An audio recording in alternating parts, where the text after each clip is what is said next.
Alright, we are going to do Chapter 3, Section 1, Investment Recommendations, Financial Profile of a Client. Type of client, before going into the specifics of developing the customer's financial profile, the basics about each type of client must be known. There are three broad categories of clients: personal customers, institutional customers, and fiduciary customers. Personal customers are individual accounts, an account where a single person wishes to open an account for their benefit. To benefit an account for an individual, no special paperwork is needed. Individual account held, TOD, transfer on death, pay on death will be the next subsection. We're kind of flying through this book, actually. I'm not gonna lie. Not a bad thing, but I think more dense topics are up front. That might be why.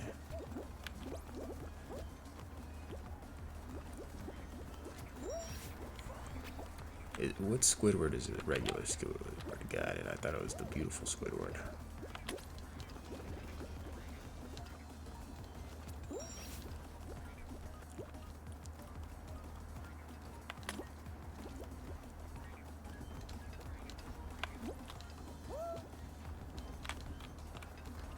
You dumb bastards.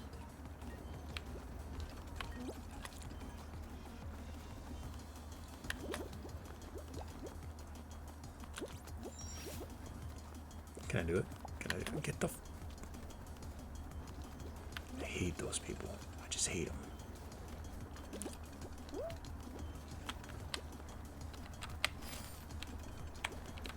Kind of people who troll just because they think it's funny, right?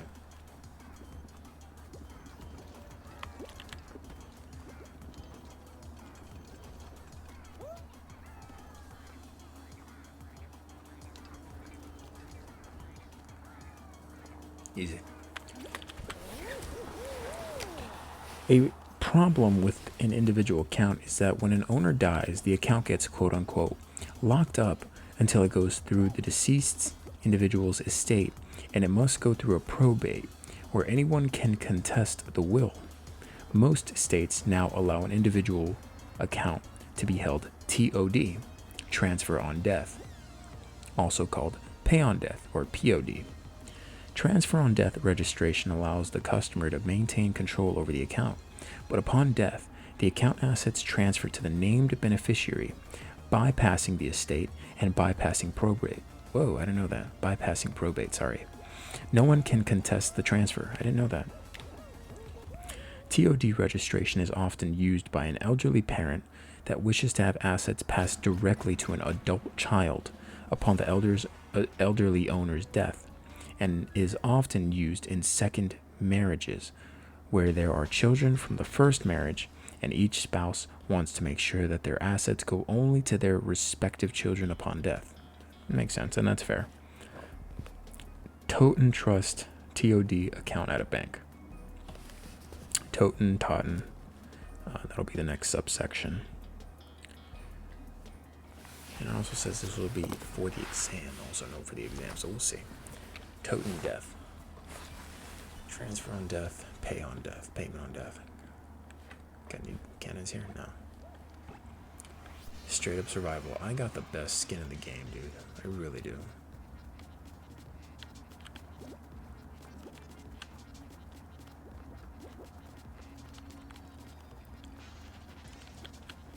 Can I make this jump? Yes, I can. Can do it again? Yes, I can.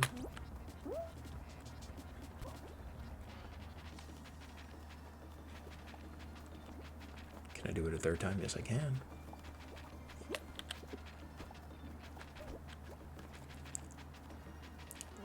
Nice. Also note for the exam that banks have a similar type of account to TOD registration called a Totten Trust. This is not really a trust account, since any adult can open one without a trust document. These are usually small bank accounts where a beneficiary is named to receive the account balance at the depositor's death. Often, The beneficiary does not even know of the existence of the account. The depositor can revoke the taught trust at any time without penalty. Interesting. Okay. The next subsection will be joint account. Joint account, where all my shit is your shit.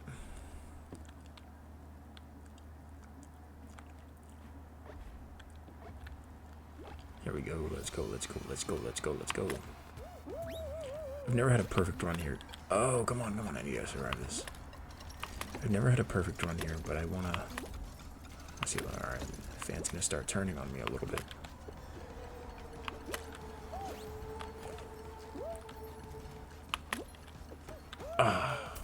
Damn. You know what? 70% my first run. That was a great start. I love where this is going. Gotta keep it up. Gotta keep it up. Gotta keep it up. Ooh. Okay. 88%. Not a great run. Not a great run. Not a great run by any means, but we have to beat the clock. There we go. Nice.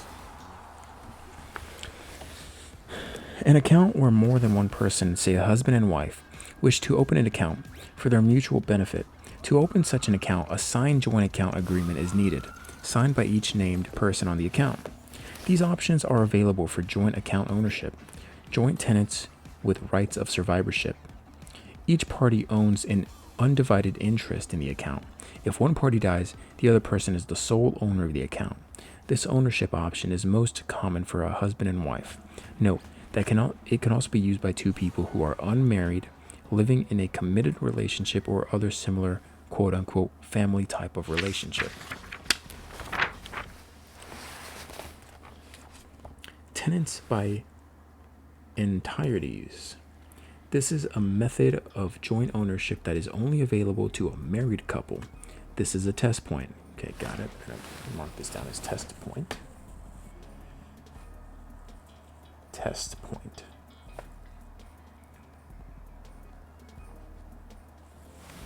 Tenants by entireties. Don't know what that means yet. I don't even know what this game is. What the Alright, that dude just died on purpose.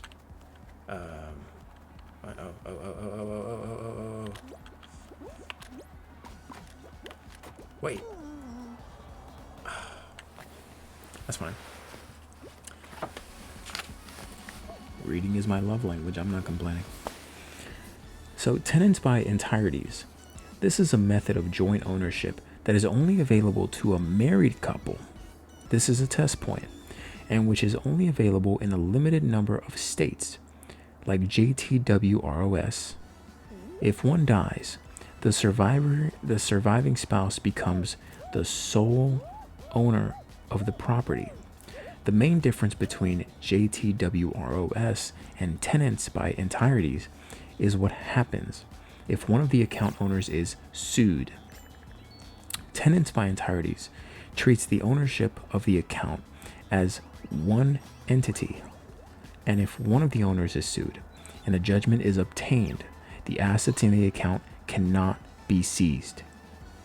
In contrast, with JTWROS, the joint tenants are not considered to be a single legal entity. If a single spouse was sued and a judgment was obtained, the creditor could get 50% of the assets in the account if the judgment was that large. Okay. So to summarize,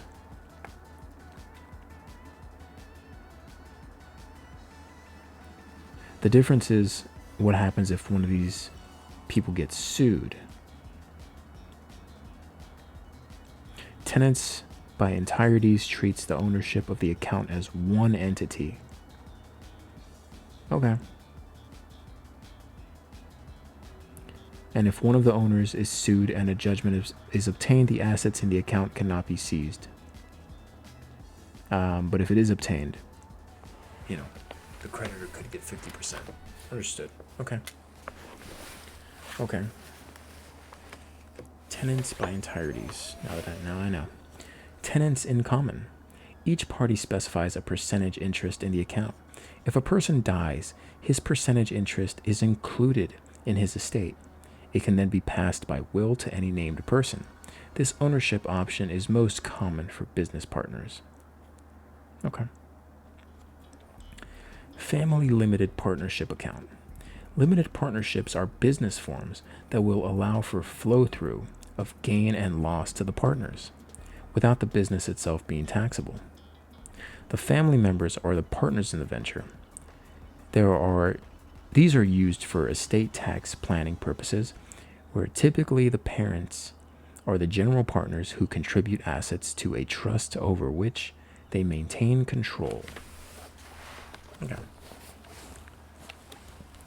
Gotcha. Parents are the general partners to the trust where they maintain control. They're just putting assets in there. They're just funding the future.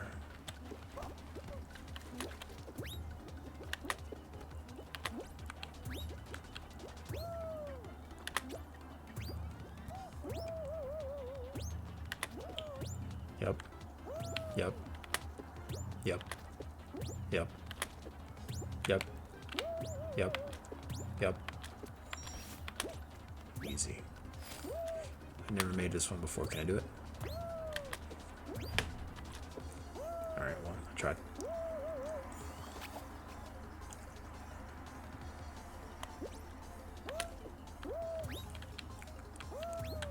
It kind of baffles me how this map has been on Fall Guys for about 25 years, and people still don't know how to figure it out. Anyways.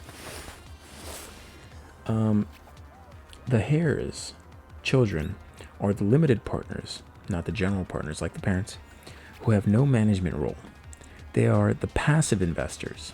The parents use their quote-unquote estate tax credit so that no estate tax is due when the assets are contributed to the trust, and the value of such assets contributed to the trust is discounted, since these assets are worth worth a lesser amount when they are held via a limited partnership.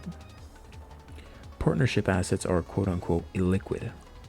So the parents might contribute a $700,000 home to the trust, but it goes into the trust at a $600,000 value against the estate tax credit. This discount is one tax benefit. The next benefit is that each parent then gives $18,000 worth of their shares each year to each child. Up to $18,000 of gifts can be given in 2024 to a recipient without the donor having to pay a gift tax. Note that this amount is adjusted for inflation annually. Thus, over time, the asset and the trust become the property of the children without an estate tax bill. Interesting.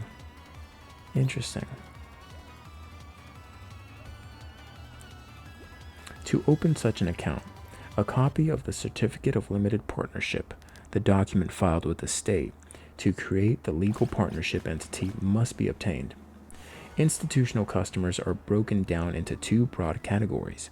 The oldest form of institutional ownership is either a sole proprietorship or a general partnership. These business forms predated the invention of the corporation, which happened around the year 1600. With these older business forms, you simply go into business. The state can ask to be notified that you are doing business there, but there is no state creation of the business itself. Both sole proprietorships and general partnerships are the easiest businesses to form, but the owners take on unlimited liability. In contrast, state-created business entities limit liability, which is their major benefit. Okay. State-created businesses. Corporations, LLCs, limit liabilities. Whoa. Don't get crazy. Don't get crazy on me. Whoa. Don't get loco. Wait. Jeez.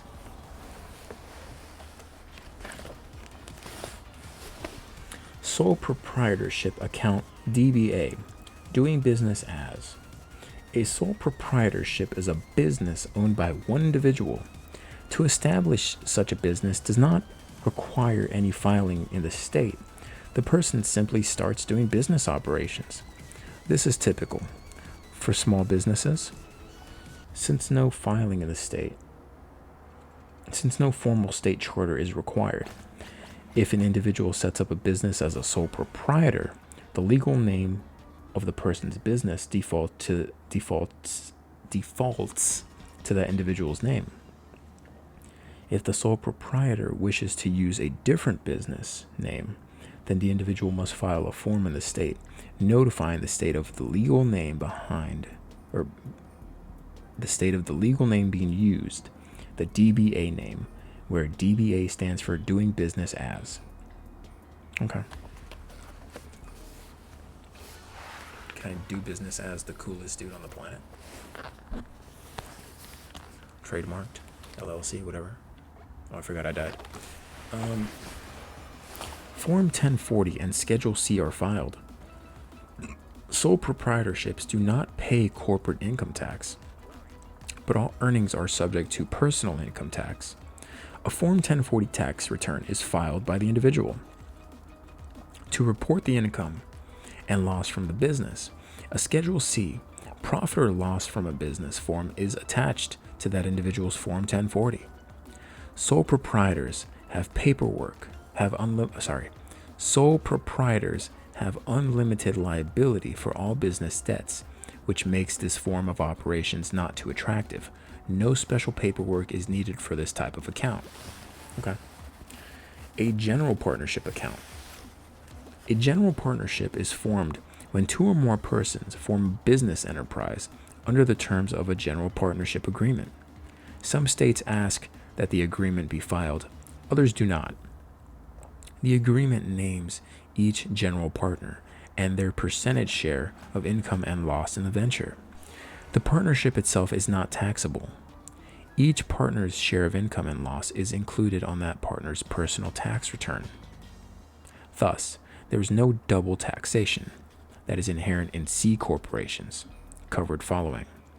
However, each general partner bears unlimited liability for all business debts, making this form of operations unattractive. Okay, so unattractive as well.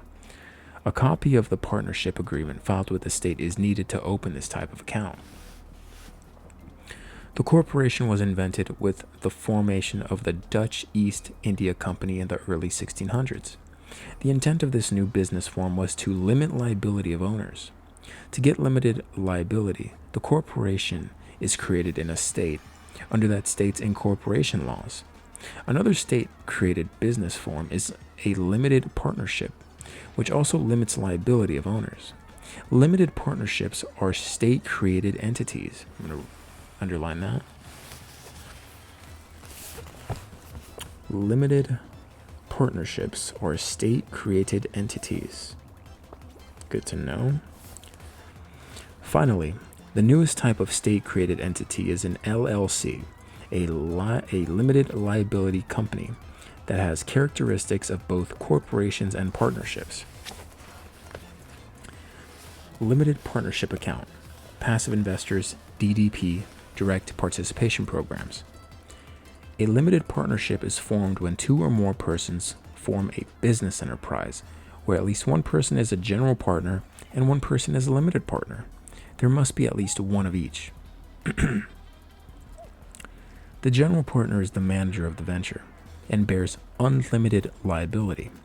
The limited partner is, parentheses are, the passive investors, whose loss is limited to their investment in the partnership. The partnership itself is not taxable. Each partner's share of income and loss is included on that partner's personal tax return. Thus, there is no double taxation, and that is inherent in C corporations, covered in the following, because these allow direct participation in income and loss. They are commonly referred to as DPPs, Direct Participation Program. A copy of the Certificate of Limited Partnership, which is the state creation document, is needed to open such an account. Direct participation, C corporation account.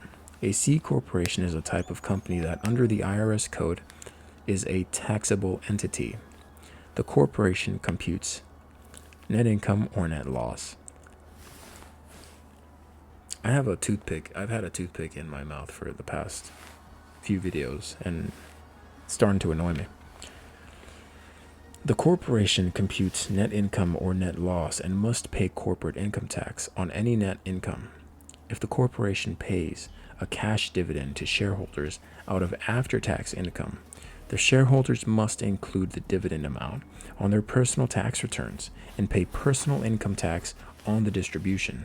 Thus, C corporations' cash dividends are said to be double taxed. Though a tax status for C corporations is less beneficial, in return, shareholders have limited liability. The most that they can lose is their investment. Okay, so there's a benefit to that. Not the worst thing in the world. All right, let's get a quick qual, huh? Let's turn it up a little bit. Let's take it to another level, shall we? Losers. Losers. Whoa, whoa, whoa, whoa, whoa, whoa, whoa, whoa, whoa, whoa, whoa, whoa, whoa, whoa, whoa.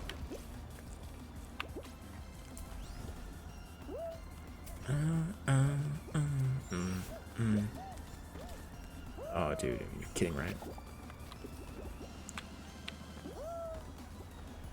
Wait. What the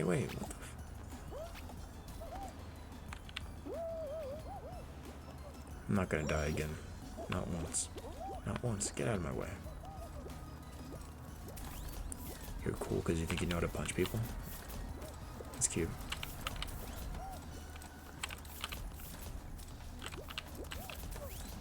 You punch like my ex-wife.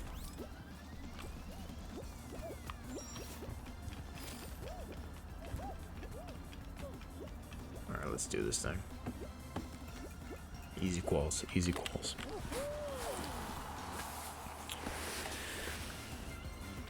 To form a C corporation, a certificate of incorporation must be filed in the state. Under the terms of that state's corporate charter, the corporation is bound to the laws of the state. A copy of the corporate charter is needed to open such an account. S corporation account. A corporation that has 100 or less shareholders can select S corporation status for tax purposes. S corporations are not taxable entities. All items of income and loss flow through onto the shareholders. Personal tax returns. Really? I didn't know that. Similar to partnership taxation. Thus, smaller companies and family-owned companies can take advantage of limited liability and avoid the double taxation inherent in C corporations. A copy of the corporate charter is needed to open such an account. I didn't know that. The more you know. The more you know. Learn something new every day. Next will be a limited liability company account. LLC. These are the most popular. All right, we gotta have this has got to be big for us. Everybody goes middle. Let's take a flight over here. Let's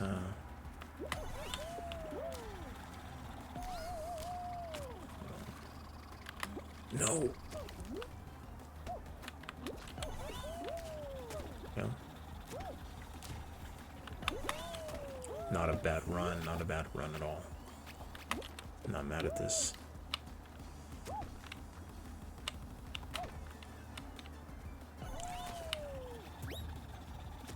Yep. Kidding, right? They're right, but literally right behind me. Unbelievable. Oh, I was trying to get that second one as well. Okay. This is not a bad run at all. Oh, give me that. Oh, dude, if I can get a sideways hit on that.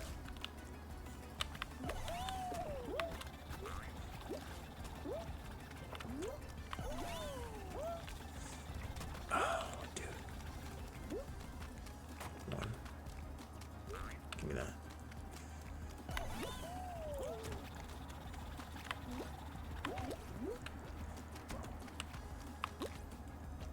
Got it. Okay.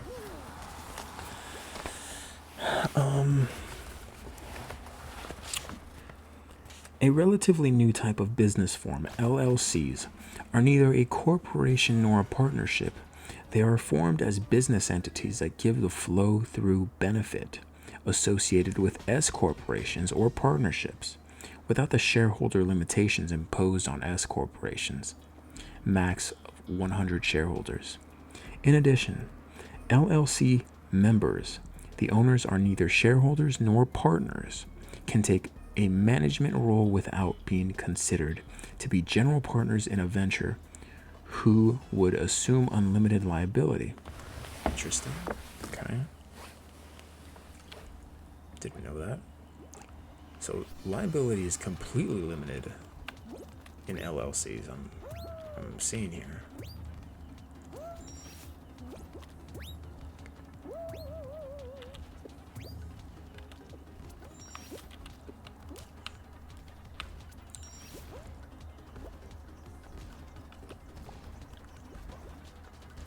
Come on, come on, come on.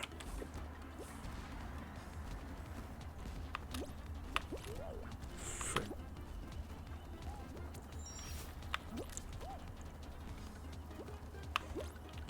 Damn it. Come on, come on, come on, come on.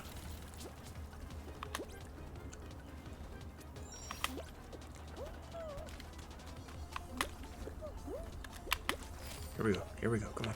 Give me that.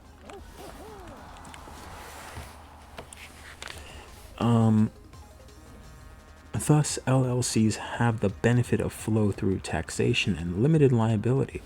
To form an LLC, a certificate of organization, which is the state creation document, must be filed in the state. A copy of this document is needed to open an LLC account.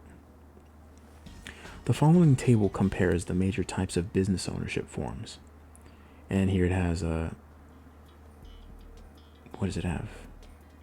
General partner, limited partner, C Corp, S Corp, limited liability. It has EXCH. I'm assuming that's a sole proprietorship in a sense.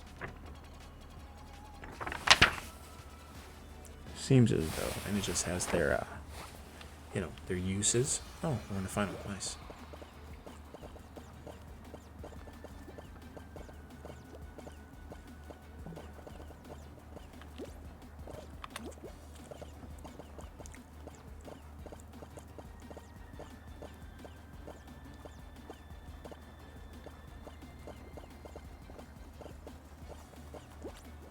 What am I doing here? What am I doing? What am I trying to do? I know what I'm trying to do. What? I don't know what I'm trying to do. I had no clue. I don't know what I was trying to physically do. I think it's the first final I've been to tonight. I've recorded 2 videos. My brain is like, I just want to read, but I want to keep myself engaged, manually speaking, right? So I was just excited. That's all that was. Welcome back. Fiduciary customers are trust accounts. In a trust, a trustee is appointed to manage the assets for a beneficiary under the terms set forth in the trust agreement. The terminology associated with trusts is legalistic, but must be known for the exam. A settlor. The settlor is the individual who establishes the trust, donates the assets to the trust, sets the objectives of the trust, names the beneficiary or beneficiaries of the trust, and names the trustee. A trustee, a fiduciary that manages the assets of the trust in the best interest of the beneficiaries. A beneficiary, the individual named in the trust document for whom the assets are being managed. The trust document may or may not bequeath the assets to the beneficiaries on the death of the settlor. Okay. A legal list. The trust is a legal entity formed in the state, with the trustee being a fiduciary over the account. Fiduciaries are often limited by each state in the types of investments that can be made. State law requires that fiduciaries either follow the problem man rule or restrict investments to a legal list provided by the state. Problem man, prudent man, that's what I meant. Prudent man rule. The prudent man rule. Under the prudent man rule, only investments that would be made by a prudent individual are permitted. If the state restricts investments to its legal list, then only the securities on the list are available for investment. Generally, legal list investments consist of debt rated in the top 4 rating categories, BBB or better. A copy of the trust agreement must be obtained to open the account. The agreement will specify the types of transactions that the trustee is allowed to perform. Okay. Gotcha. What's going on here, huh? What do we got? Alright, so it's not how you start, it's how you finish. Let me show you why. Okay. Let me show you why. Let me go ahead and teach you something. Okay? Let me go ahead and teach you something, alright? Let me teach you something. Let me teach you something about life, alright? Let me teach you. I'm just gonna teach you. Not gonna say anything, but I'm gonna teach you,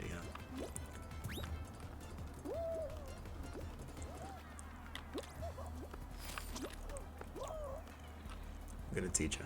I'm just gonna teach you. Okay. I'm still teaching you. You don't know it, but you're learning. Alright, this one I kinda gotta have. Yeah, I gotta have this one.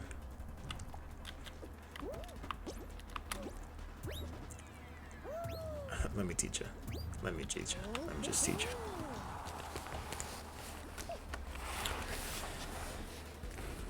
you. Inter vivos trust, testament trust. A trust can be set up during one's lifetime called an inter vivos trust, which is Latin for during one's life. Okay, in one's life. Or can be established in one's will upon death, called a testamentary trust, as in, quote unquote, last will and testimony, or last will and testament, sorry. Inter vivos trusts can be set up either as revocable or non-revocable trusts, whereas testamentary trusts are non-revocable. Next will be revocable trust taxation and non-revocable trust taxation. What is this? What are we doing here?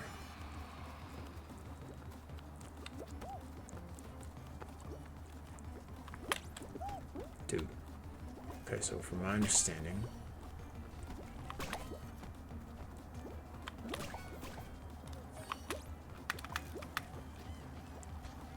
alright, we gotta get on the board. This is not acceptable. Here we go. Come on, let's go.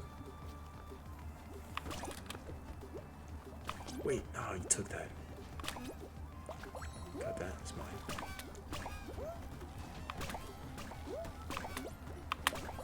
3, 1. Getting hit is not the worst thing in the world, I'm not gonna lie. Kinda go wild with it, man. Don't go too crazy, but you know. Let's get involved. What do we say? We get involved, huh? 1. Extra 1. 3 extra ones. Let's go.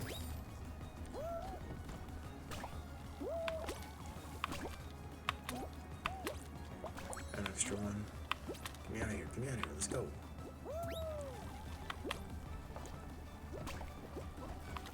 Give me that. Give me that. Give me that. 3. Let's go. We're there. Come on. Let's go. Let's go. Let's go. Give me that. Give me this. Easy.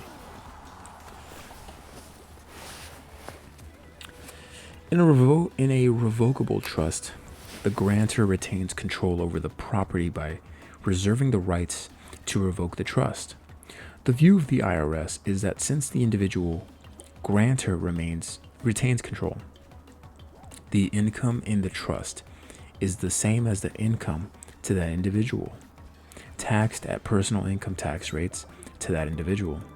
On the other hand, income in a non-revocable trust is taxed at quote unquote trust rates to the trust itself.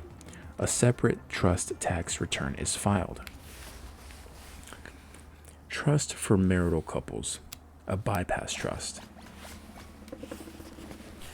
A bypass trust, also called an AB trust, is only available to married couples. The intention is to minimize estate taxes. When one spouse dies, the estate assets are split into two separate trusts. The A trust contains the surviving spouse's assets, which they can do with as they wish. Estate tax is deferred on this until the death of the surviving spouse. The B trust contains the descendants' assets in the amount of the estate tax exemption. Okay.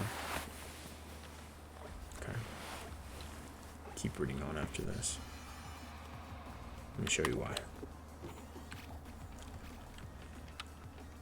Let me go ahead and show you why. Okay.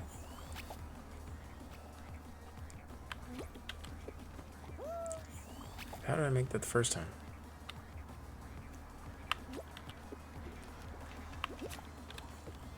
What the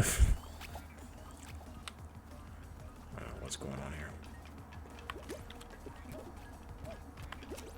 They figured it out.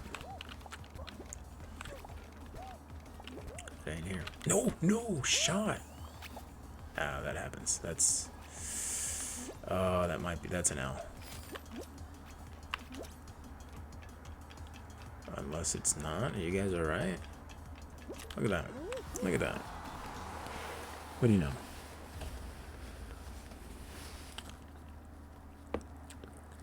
The B trust contains the descendants' assets in the amount of the estate tax exemption. Thus, there is no estate tax due on the B trust's assets. The B trust assets are typically used for the benefit of the surviving spouse.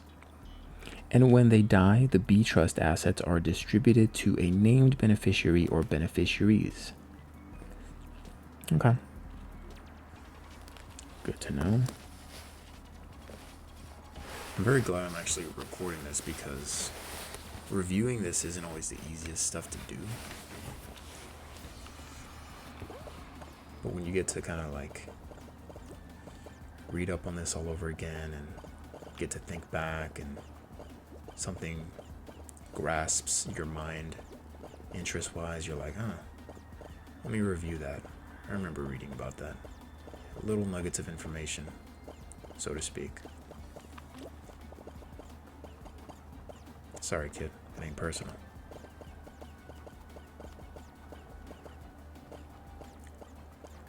Alright, people are coming this way. Gonna have to cut to blue.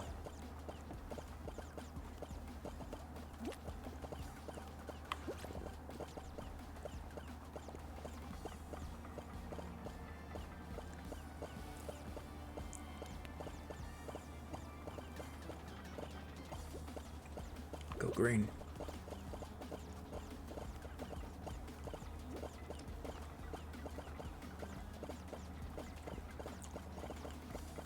Big jumps, big jumps.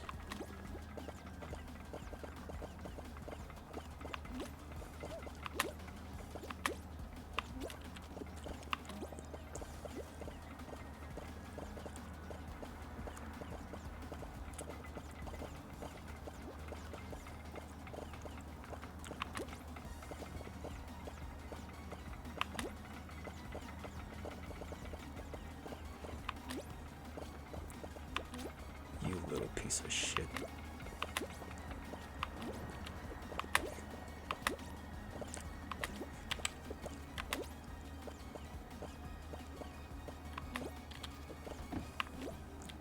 No chance. Great round by him. Great round. Yeah. Great round. I don't typically give people credit, but that was a great battle. I'll watch that one back for years to come. I'll remember that one.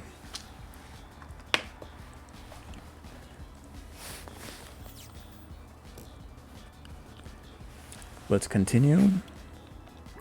Trust for second marriages. A Q-tip is something you put in your ear, but a Q-tip trust is a qualified terminable interest property trust.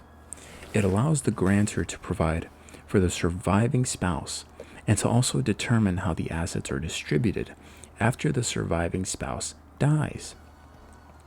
Commonly used in second marriages, this is an irrevocable trust. The surviving spouse receives the income from the trust, and upon their death, the remaining assets are distributed to the named beneficiaries of the trust, which would be the children from both now dead parents. Okay. Charitable trusts. If an individual wants to donate funds to charity and still maintain control over the assets, they can establish a charitable trust. The grantor of a trust can be the trustee, and the trustee gets to make all of the decisions regarding the actions of the trust. The donor gets the tax benefit of a charitable deduction, with the amount dependent of the type of charitable trust that is set up. The trust has a fixed life, either a fixed number of years specified in the trust document, or often the trust ends when the grantor dies and assets are distributed to the named beneficiary. Got it.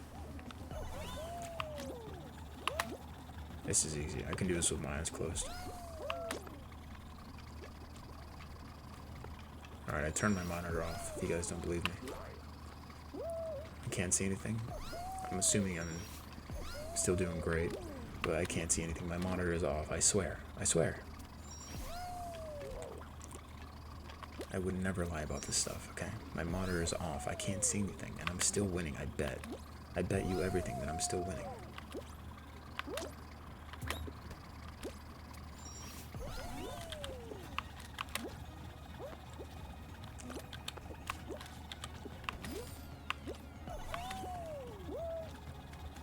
Nice.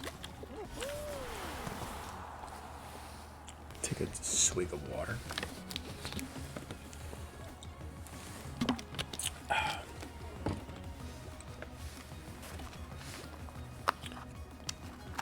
There are two main types of charitable trusts. Either a charitable lead trust or a charitable remainder trust.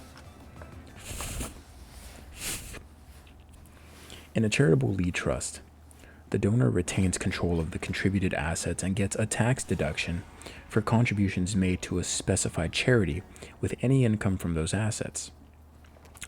These deductible contributions are made over a set number of years or are made until the grantor dies.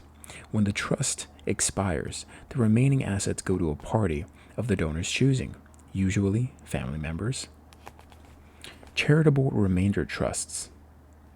A charitable remainder trust is often viewed as the opposite of a charitable lead trust. In a charitable remainder trust, the annual income from the trust goes to a designated beneficiary or beneficiaries, such as children of the grantor, so there is no tax deduction for these. And then upon death of the grantor, the remainder is given to a charity. In such a trust, the tax deduction is lower because it is based on the expected quote-unquote present value of the remainder that will go to charity at the termination of the trust. Okay. Kind of see what they're saying.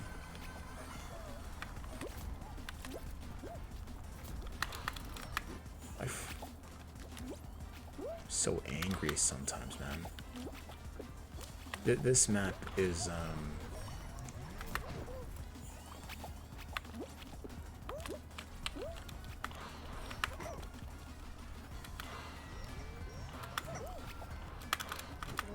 oh gosh, thank you.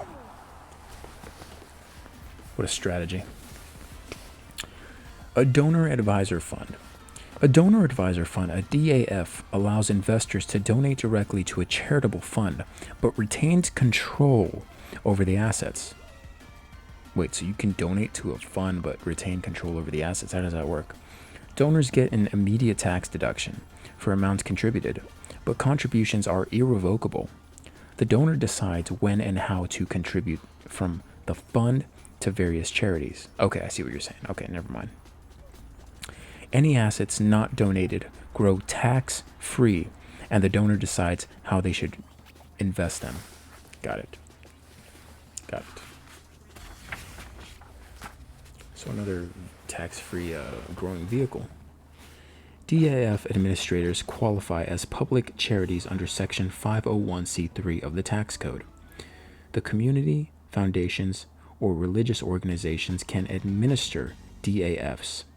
Nonprofit organizations associated with financial institutions such as Schwab, Fidelity, and Vanguard also administer them. Aside from the fees charged by the underlying investments, for example, operating expenses for mutual funds and ETFs, there is an additional layer of administrative fees that the broker imposes.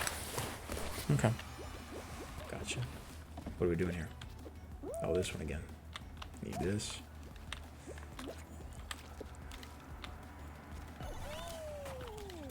Grab that. Grab that. We here. Come on. Got that. Got that. Ooh. I'm gonna need that. Ooh. Gonna need this. Gonna need that. Oh, can I pull this off? What a great first run. Wow. Almost impressed myself there. I'm gonna need this here if it ever shows up again. Yes, easy. Okay, let's go ahead and... You're annoying. Come on.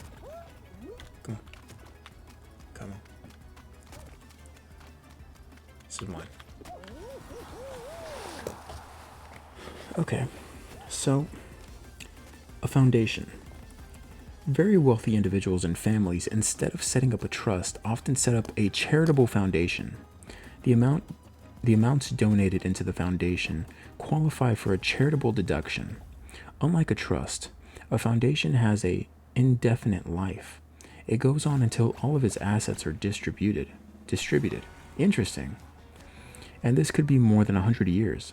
Think of the Ford Foundation, or think about how long the Bill and Melinda Gates Foundation might last with assets of over $50 billion. Unlike a trust that can only accept a donation from the settlor or grantor, a foundation can accept donations from multiple sources, such as multiple family members. A board of trustees determines which charitable organization receives contributions from the foundation, and family members can be on board, so the family members can exert some influence, but they do not have total control. Good to know. Foundations, they can last forever. Who knew? I kind of thought foundations were like, companies in a weird way. And I guess they are. Yeah, I guess foundations are more companies than companies, right? It's interesting to think about. Forward for thought.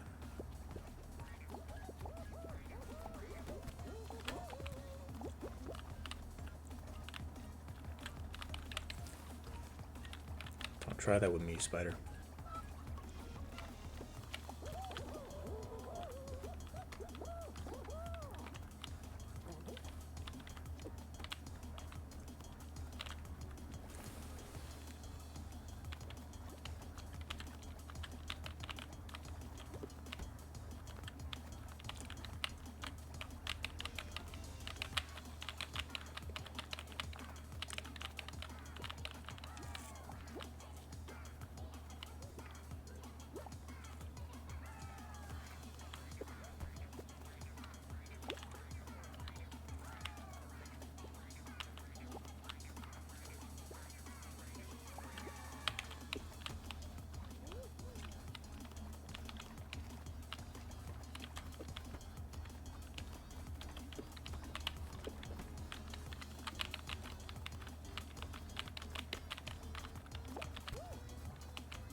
Oh, I didn't see that one coming. Jeez. I thought that was a little more left than it was. Fair enough.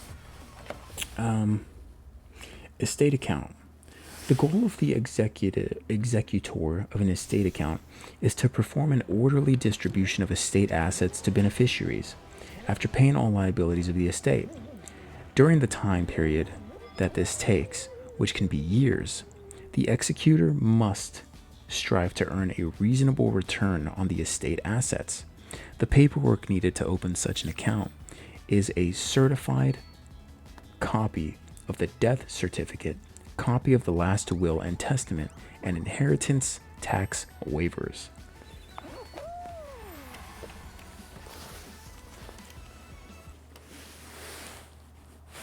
Personal customers. All right, so we're moving from the initial. What were we looking at? We're moving from the additional personal customer. Wait. So we started at personal customers are, and then we went to accounts. All right, so I guess we're following up with another personal customer subsection. The relationship between an investment advisor and a client begins with the advisor gathering data about the client to construct a portfolio that meets the client's objectives. Individuals, joint accounts, family limited partnerships. For personal clients, individuals, joint accounts, and family limited partnerships, the information that must be gathered include current financial status of the client, family composition, tax situation, employment information. Once this basic information is gathered, then the next information to be collected is more subjective, including financial goals, investment objectives, investment knowledge, investment time horizon, and risk tolerance. Let's examine each one of those items listed above for individual customers in more detail after these messages.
Me and my buddy, huh? Current financial status. A listing of the customer's assets and liabilities must be obtained, and these include, under the assets category, cash and marketable securities, not readily marketable investments such as limited partnership investments, business investments, and investment in real estate, investments held in retirement plans, market value of artwork, furnishings, and other personal tangible assets, market value of automobiles, market value of personal residence. Liabilities: credit card payables, household bills payable, personal notes payable, secured loans where marketable securities, tangible assets, automobile, or real estate is pledged as collateral. In addition, the customer's current and anticipated levels of income and expenses must be examined. First, the customer's income must cover all anticipated expenses, plus leave a reserve for unexpected expenses. Second, the market value of assets pledged as collateral for secured loans must at least equal, but preferably exceed by a comfortable margin, the value of the loan. Third, the market value of cash and marketable securities must comfortably exceed all unsecured payables. Given that these three parameters are met, the net excess of cash and marketable securities over all unsecured payables is the amount of funds that can be invested in a portfolio, less a cash reserve. take off my jacket. It's getting hot in here.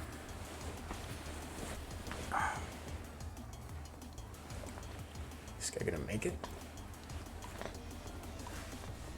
I don't think he's gonna make it. Should have jumped, kid. Should have jumped. Great with the sailor hat. This guy. Oh, he made it. Really? Wow.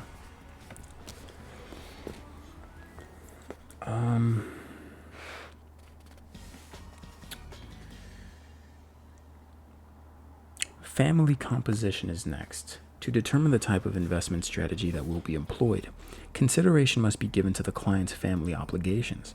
Items to be considered include: does the client have young children for whom future college payments must be provided? And I'll go to the next ones after these messages.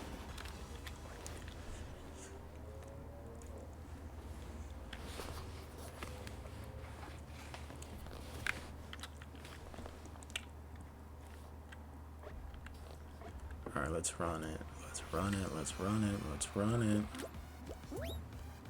What the You're kidding, right? No way. No way. That was an get the... Dude, that's an awful... These are awful runs. Let's go. Let's pick up the slack. Come on. Are you kidding me? Are you kidding me? These are terrible runs.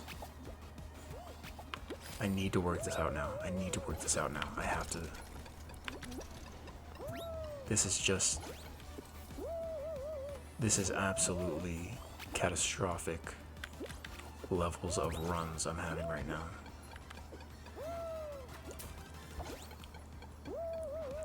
Gonna need a lot of luck to go my way. Wow. That's unfortunate. That is really unfortunate. Excruciatingly unfortunate. Wow. Not good. Yeah, that's not. Yeah, wow. Didn't even get a fair shot, I don't think, on that one, but whatever.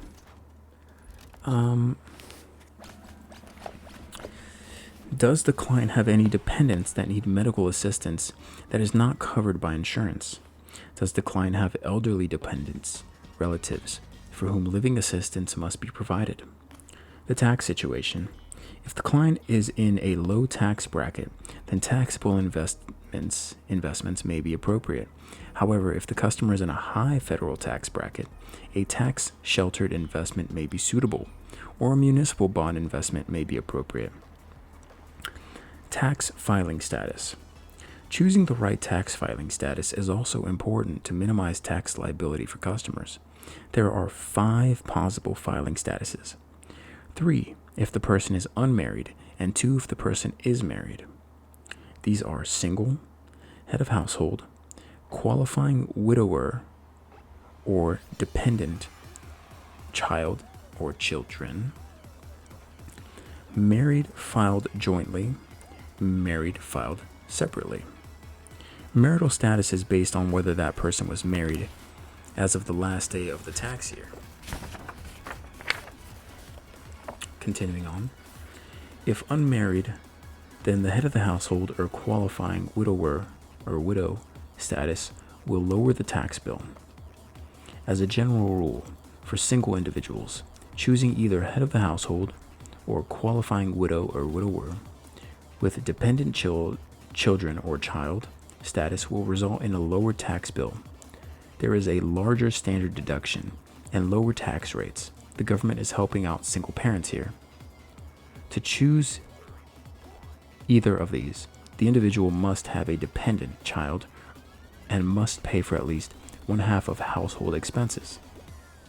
In addition, for qualifying widow or widower status, that person's spouse must have died within the past 2 years. Married filing jointly gives a lower tax bill if one works. If a couple is married and only one works, or if one has a very high income and one has a very low income, then choosing married filed jointly status typically results in a lower tax bill. This is the case because the higher income gets averaged down when it is added to the lower income, where the joint amount is taxed at a lower joint tax bracket. Interesting. Seems like a benefit. Married filed separately gives lower tax bill if both are high earners and there are large itemized deductions. However, if a couple is married, both are high earners, and one or both have large itemized deductions, then choosing married filed separately status usually results in a lower tax and lower taxes. This occurs because there are quote unquote add backs that reduce itemized deductions based on reported adjusted gross income, and this quote unquote add back number is lower when income is split and reported separately. The marriage penalty. When a couple gets married, they may encounter a rather unpleasant aspect of the tax code known as the marriage penalty, because tax rates are progressive. Two individuals that marry may find that when they report their joint incomes, it is taxed at a higher rate because tax rates are progressive, and the amount of tax paid is more than the total of the two separate amounts paid previously. The tax code attempts to deal with this by increasing the marital exemption amount, but it doesn't always work. The marriage penalty tends to hit couples that earn similar amounts. It is not as much of an issue where one spouse earns considerably more than the other. Good to know. Good to know. That's actually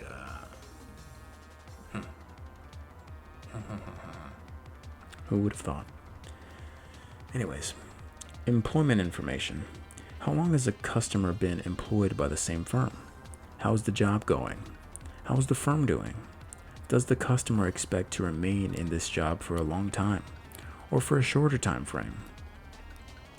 If the customer has been in the same job for an extended period of time, and if the customer is doing well, then the customer can reasonably expect to remain in that position. Thus, reserves of cash needed for a period of unemployment can be reduced. On the other hand, if the customer's job situation is more tenuous, then extra reserves of cash may be necessary. If the customer's income is fairly static and is not expected to change over time, then this calls for a less speculative investment program. On the other hand, if the customer's income is expected to grow, given that the customer is still many years from retirement, then a more speculative investment program may be appropriate. Is this dude?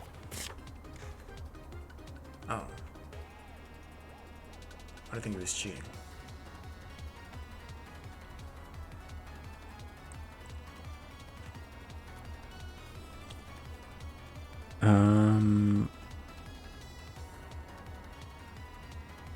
Financial goals. The customer is asked what their financial goals are. The problem with this response is that it is often much too general. For example, a response of "my goal is to make money" doesn't tell you very much.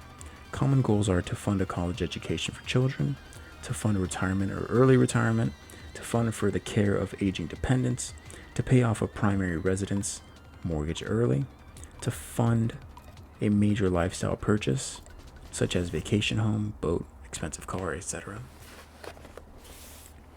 However, more information is needed about the goal in order to select appropriate investments. To fund college education for children, how many children does the customer have? What are their ages? How many years until they will go to college? Do they have any assets currently, such as custodial accounts, which can be used in the future to pay tuition? Are they likely to go to public college or private? How quickly are college tuitions rising? Are they likely to go to a graduate school? Are they likely to get scholarship? Are they likely to live at home or away? Will they work while in school? All of these questions are necessary to determine how much money will be needed and by when to meet their goal. So basically just, ask questions, which is, fair. You should want to know if you want to help, of course. To fund retirement or early retirement, how many years will it be till the customer will retire? If the customer is married, will the spouse be retiring at the same time? What amount of pension benefit will be received at retirement? What type of lifestyle does the customer wish to support in retirement? To fund for the care of aging dependents, does the customer need to pay for support currently? Or how many years in the future is it anticipated that this will occur? How long is the time frame during which it is anticipated that support will be provided? Will there be any insurance to help pay for the support? Does the dependent have any income or assets that can be used towards the support? So, just financial goals can be very broad, but they shouldn't be, because, you got to be specific about life situations, because situations will occur. All right. The more specific you are, the better equipped you'll be to set up a plan, a playbook, if you will, to be able to execute what it is that you need.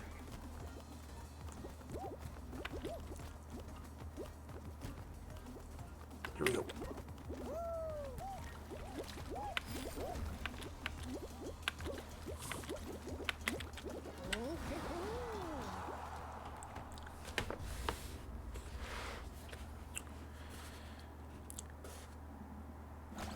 To pay off the mortgage on a primary residence early, in how many years does the customer wish to pay off the mortgage? Does the customer wish to pay off the mortgage in stages or in one lump sum? Will there be any other conflicting needs that require large payments of cash due to the same time that the mortgage will be repaid? To fund for a major lifestyle purchase, such as the purchase of a vacation home, in how many years does the customer wish to purchase the home? Does the customer wish to pay in full or in part? How will the carrying expenses of the home affect the customer's overall expenses? Will the home be rented out to generate income to cover carrying costs when the customer is not using it? So just, get involved with the customer, right? Let them know that what they want isn't far-fetched, but it's also not going to happen automatically. It doesn't just happen. You do need a playbook, a plan, if you will. The more accurate your plan, the better the execution, I believe.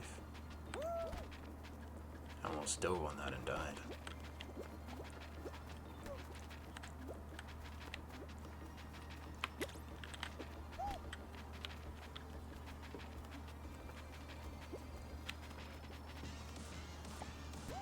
I go all the way over there just for fun.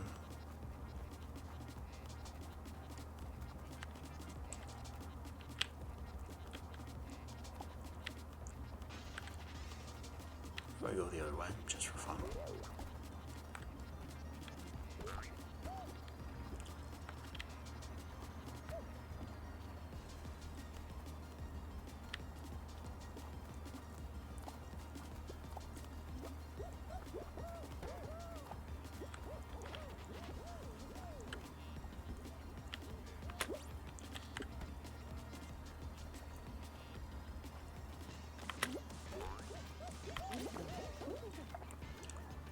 Almost got nasty. That almost got nasty.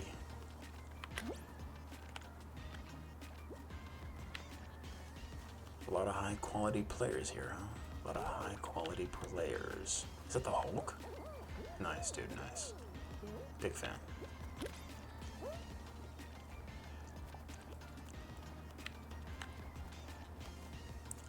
Uh-oh. Let's not get, crazy. Alright, a lot of high quality players here.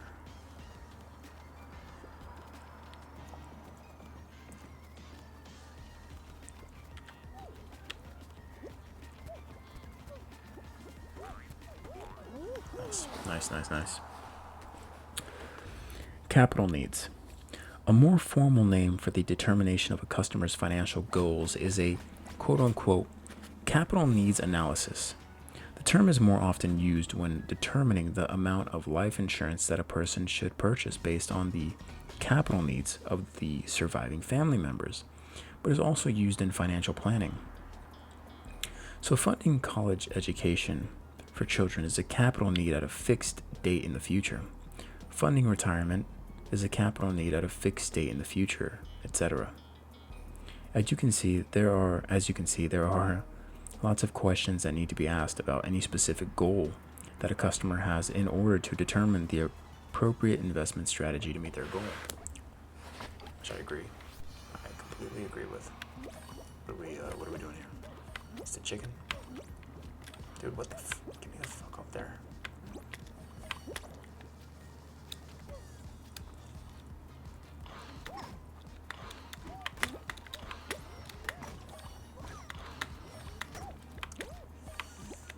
It's not gonna do it. Gotta get this one. Easy.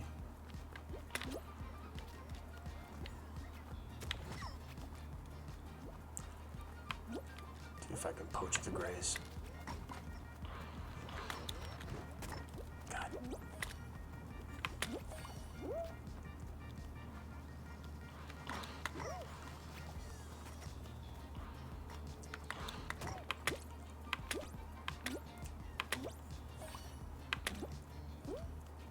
Somebody hit this gray again. It's yours. Go ahead.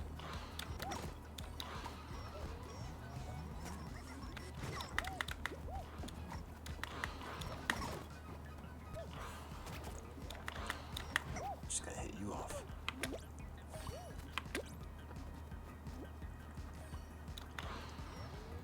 Oh, I need one. Go ahead. Investment strategy. In each of the goals listed previously, to meet that goal, a certain amount of money must be available at a future date. For example, to fund a child's private 4-year college education, for a child that is currently 8 years old, we know that in today's dollars, about $30,000 per year must be paid out 10, 11, 12, and 13 years from now. It is relatively easy to determine how much annual investment is necessary over the next 10 years to fund these payments. However, what is not so easy to determine is, and the next section will be risk tolerance.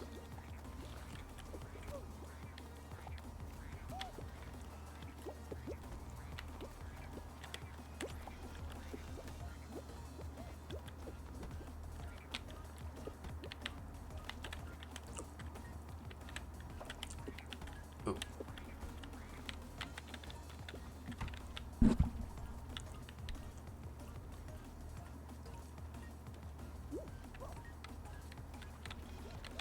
I feel like the middle gives you the most flexibility.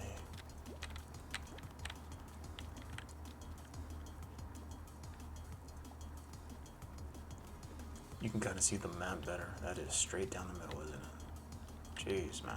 Look at all these.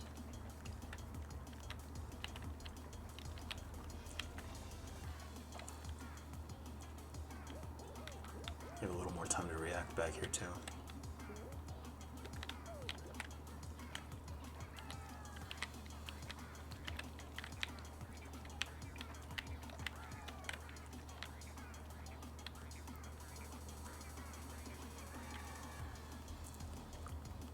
Oh, they're coming a lot right now. Coming a lot right now.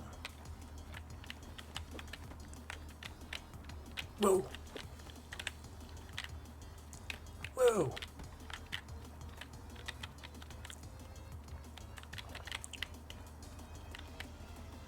Whoa, dude. Whoa. Just take it easy, bro. Whoa. Let's not get crazy here.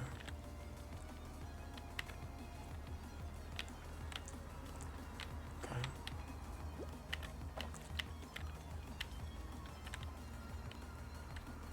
Let's not get crazy here. Could have held him. Should have held him.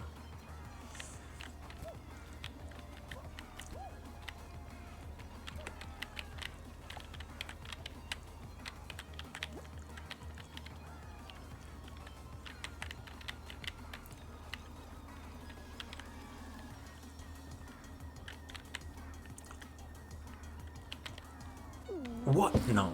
No, no, no, no. No. I refuse to believe that. No, nothing touched me. Nothing touched me. I refuse to believe that. I refuse. I did not lose that game. I did not. Risk tolerance. What is the risk tolerance level of the customer? If the customer is willing to assume a higher level of risk during funding, then smaller annual payments into higher yielding common stocks might be appropriate. If the customer is not willing to assume risk at all during fund, then higher annual payments into lower yielding treasury securities might be appropriate. That's bullshit. That is straight bullshit. I did not lose that. It did not touch me. Run it back, watch it. It did not touch me. Also, when assessing risk tolerance, does the customer have a tolerance to assume extra risk for potentially higher returns, with the extra variability of return that comes as part of the package ? Is the customer's level of risk tolerance limited to accepting potentially higher or lower returns for assuming extra risk, but the customer will now accept the possibility of negative returns for assuming extra risk? Current cash flow. Is the customer willing to reduce current levels of spending during funding? Typically, customers have a goal that is out of reach unless either current spending is cut or the cost of the goal is reduced. Will the customer limit their current lifestyle to free up the necessary funding to meet their goal? Let's find out. Are they willing to do it? Or are they funding an expensive lifestyle that they can't afford to impress people who wouldn't care less to begin with? Maybe it's the skin. I think the skin's holding me back. The don't touch the ground challenge.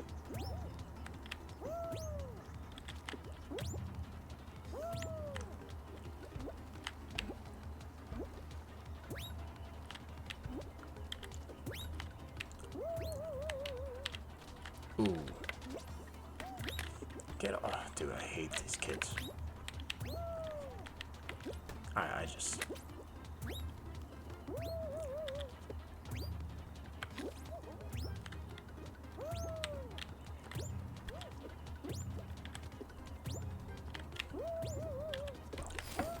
Like, why even have that one there? I'm physically ill.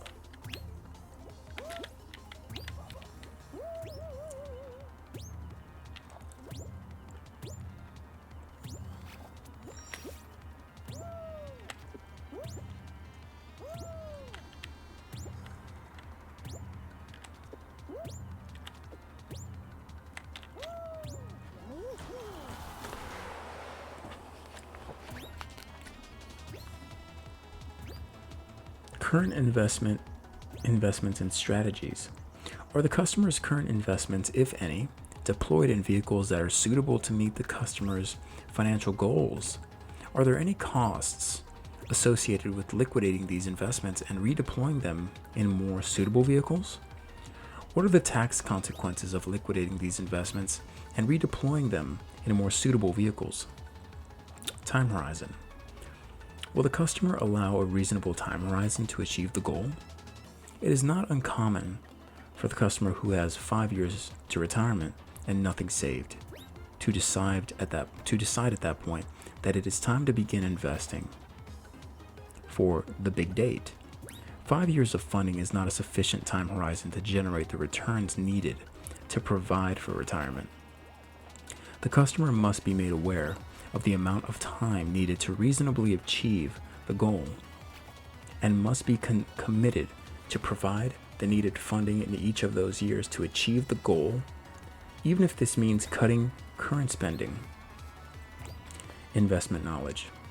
Does the customer understand the features, benefits, and risks of the proposed investments to be made? Is it common to question the client about their experience with different kinds of investments?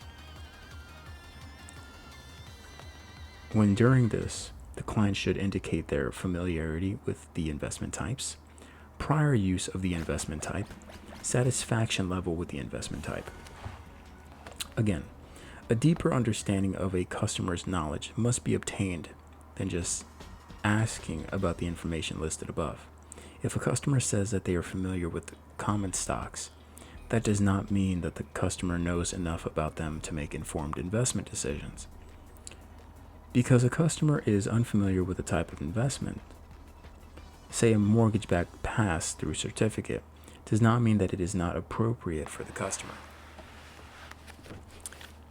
Yeah, but I would make the argument as well that most financial advisors, if you asked them what a mortgage-backed security or pass-through certificate was, or collateralized loan obligation, or any derivative products that are rather exotic, if you will, I'd make the argument most financial advisors wouldn't even sniff what it even is to any degree, with any level of accuracy. I would argue.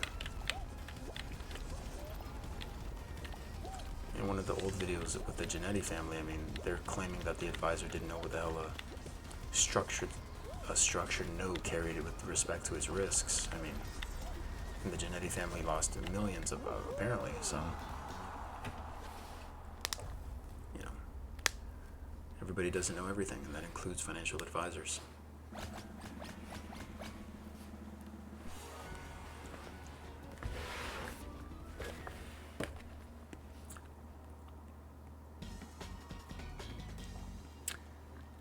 Other considerations in determining the appropriate investment strategy are mainly non-financial.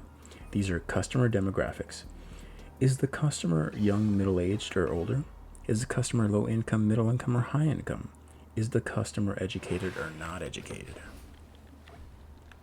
I feel like everybody's educated to some degree. We're just educated in different shit, right? Dude, get the fuck off me, man.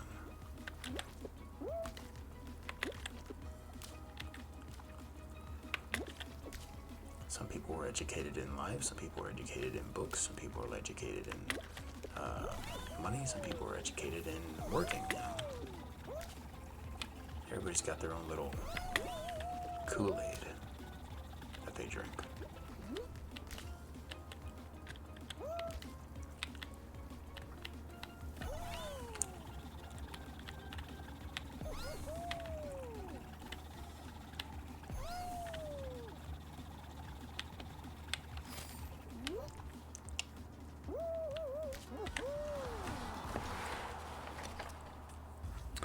Customer values. If the customer is a spender or a saver, is the customer willing to sacrifice current consumption for a future benefit? Does the customer wish to provide an inheritance for family members, or does the customer wish to quote unquote live it up in retirement? Does the customer wish to make significant donations to charities? Insurance approach. If the customer dies prior to meeting the investment goals, will their beneficiaries be able to live comfortably? That's a good thing to ask. Hey, if you die soon, are you going to be ready for it?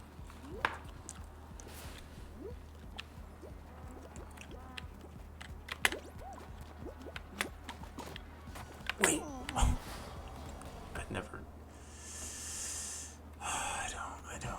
I just don't play this enough, man, to know what the hell that is gonna do. I'm gonna watch this map. Okay.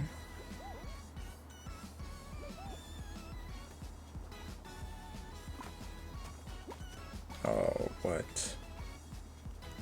Why wasn't there a triangle under mine?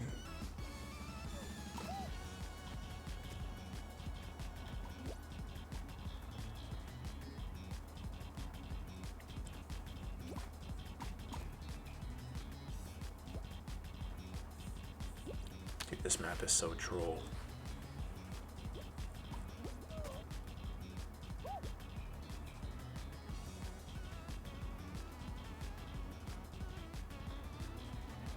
Oh no, wow.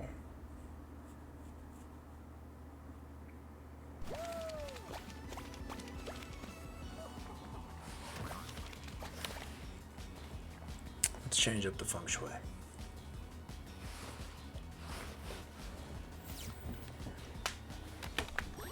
I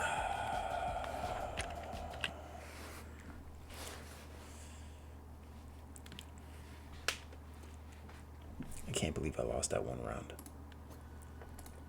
That thing did not touch me. I'll go to my grave saying that. First of all, let's get this off.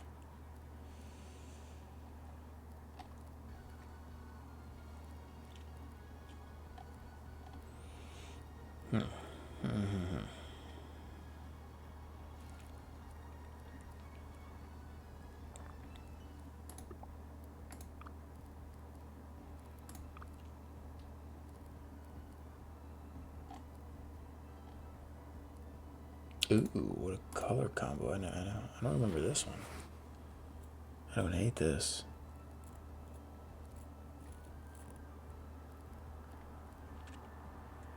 I don't hate this.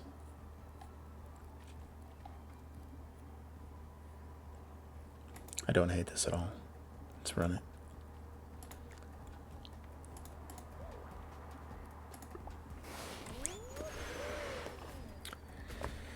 Life insurance owned by an irrevocable trust or by any person is excluded from descendants' gross estate. Consideration should be given to buying enough life insurance to cover the funding of the plan. If the customer should die prematurely, also note that life insurance proceeds are excluded from the deceased's gross estate if the insurance is held by an irrevocable trust or is held by another person. For example, a wife owns the insurance policy of her husband and are not subject to estate tax, so the amount of coverage to be purchased simply has to equal, not exceed, the unfunded amount. On the other hand, if the insurance policy is owned by the descendant, then it would be included in the descendant's gross estate. So it is critical to make sure that the insurance policy is owned by someone other than the descendant. Also, do not confuse a policy owned by someone else with a policy where someone else is named as a beneficiary. If a brother buys a life insurance policy and names his sister as beneficiary, it is included in the brother's estate. If the sister buys a life insurance policy on her brother and she is the beneficiary, it is included in the sister's estate. Got it.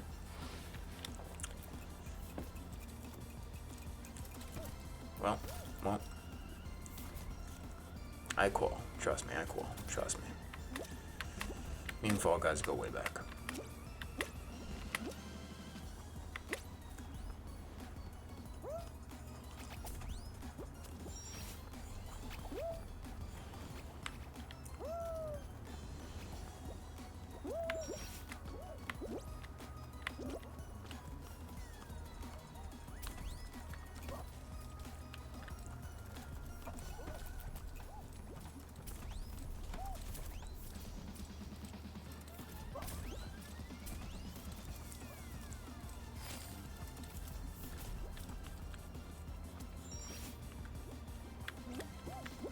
What?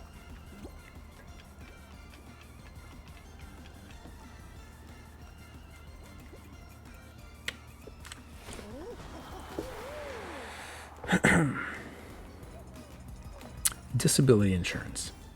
Another consideration is whether the customer should purchase disability insurance, which replaces lost wages during a period of disability. This is more of an issue for self-employed individuals who do not have deep financial resources.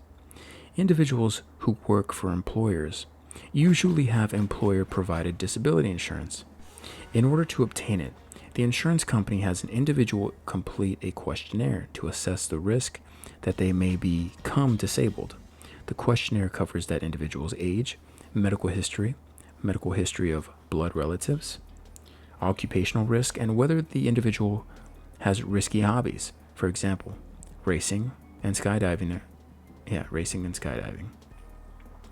Of course, the higher the risk of being disabled, the higher the insurance premium, or if the risk is extreme, the individual might not be able to get insurance.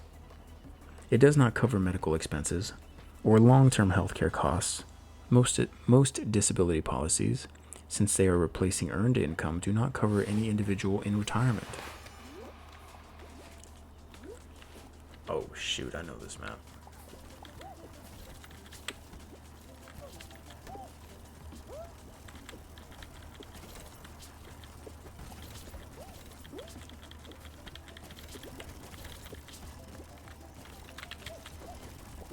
Whoa, whoa, whoa, whoa, whoa.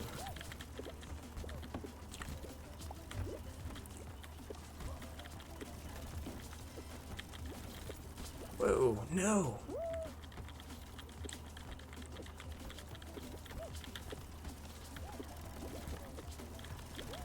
Life's not out to get you.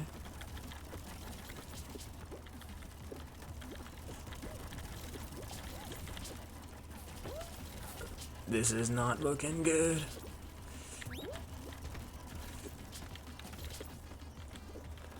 This is, Ole. Ole. Ole.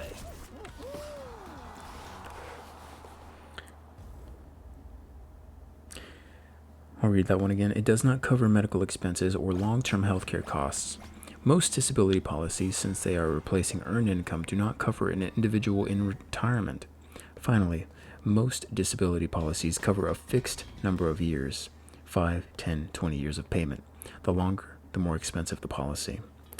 Capital needs analysis. A capital needs analysis is performed to determine the amount of insurance that should be purchased.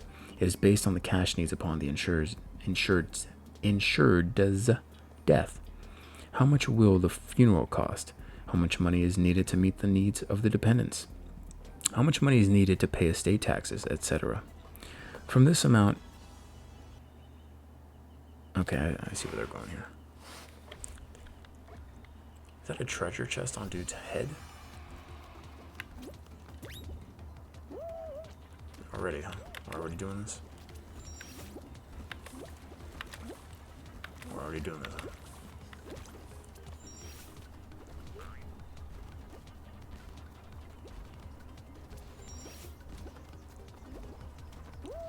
We're already doing this, huh?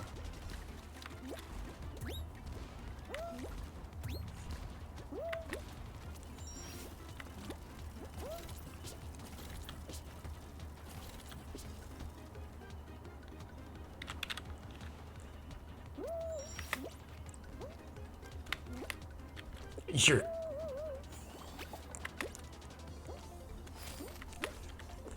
You know, I want to play this game sometimes. I really do. But it just throws me.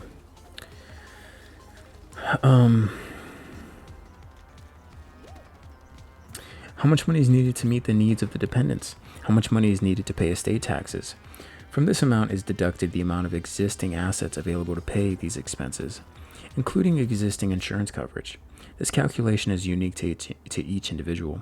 There is no standardized computer program to do this, but each insurance company typically has its own quote-unquote capital needs calculator on its website for potential clients to use. Institutional customers. Institutional customers, corporations, and partnerships have different needs and goals than personal customers.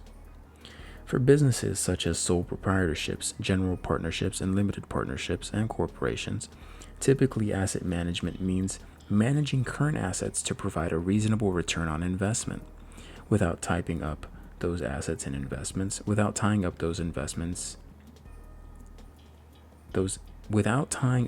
assets and investments that are hard to liquidate if the enterprise's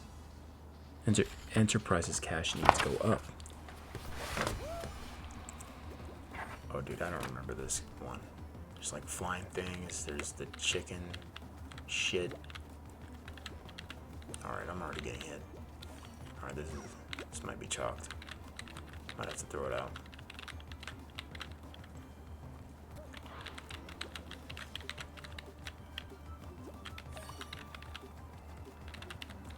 Hot dogs got the chicken.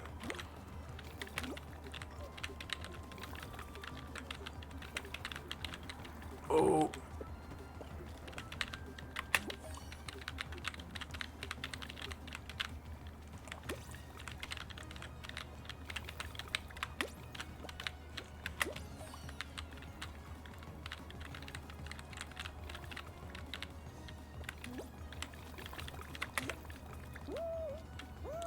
Oh, that happened. That easy, huh?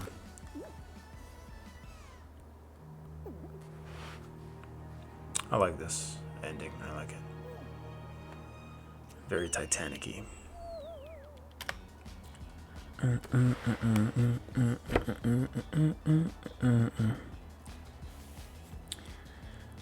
Where were we?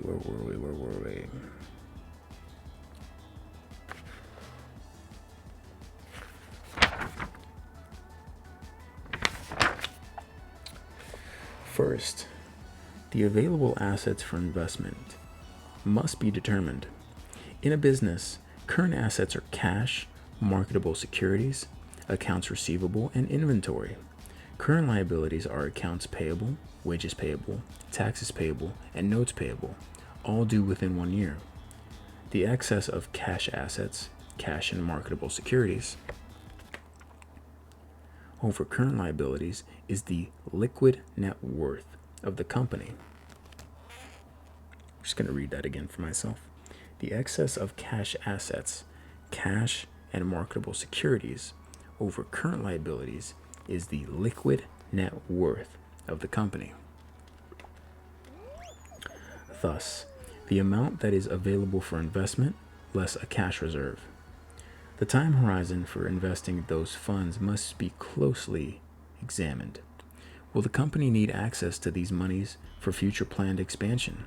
Does the company need to fund upcoming pension liabilities with part or all of the funds? Another factor is expected investment return. A company might be better off using the funds to buy back its own stock. If the company is generating a higher rate of return, then investing these funds in a portfolio of other issuers' securities.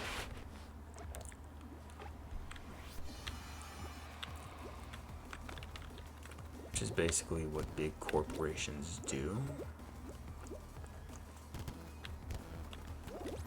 Let me show these kids where to go. You go right here. You go right here. You go right here. Show these kids what to do. You think I'm going here? I'm going right here. Never mind. Come.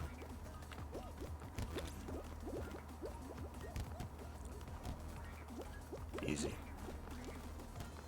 Easy. I picked that out for him. I gave him a heads up. I taught him everything he knows. I taught that kid everything he knows. Right there. That green guy up there.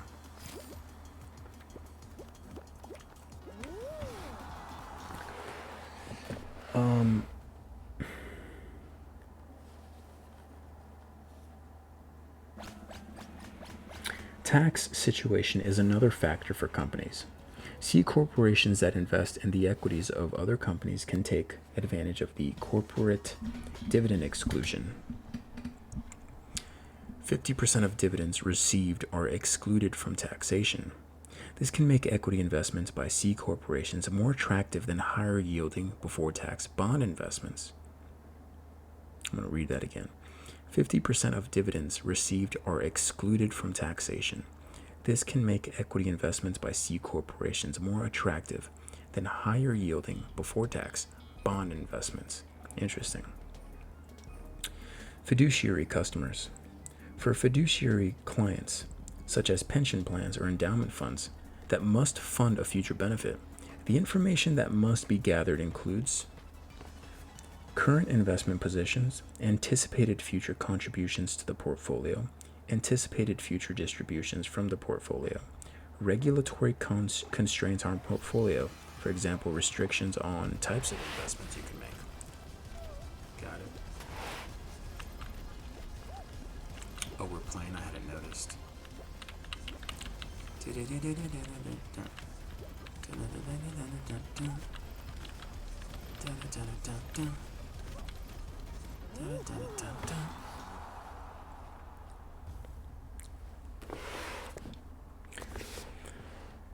Pension plans are subject to regulations via ERISA, Employees Retirement Income Securities Act. Important ERISA issues such as fiduciary responsibility, investment policy, and prohibited transactions are covered later in the text. The overriding concern for retirement funds and endowment funds is providing safety of principal That is, the portfolio should be constructed to minimize the potential for capital loss. Okay. Got it. So far, so good. One of these bad boys, two of these bad boys, one banana, three of those, one banana. Anything on that side?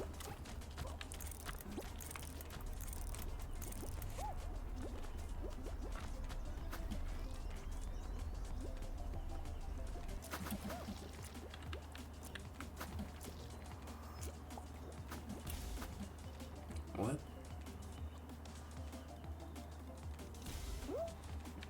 Those dudes are trolling. No, they were trolling.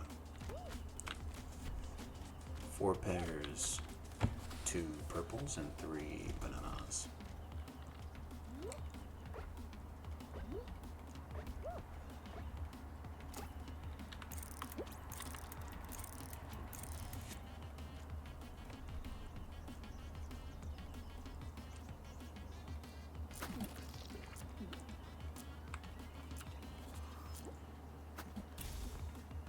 Did I just win?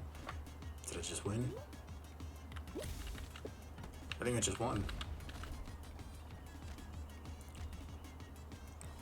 1, 2, 3, 4 pears. 3 of those green shits and 2 coconuts.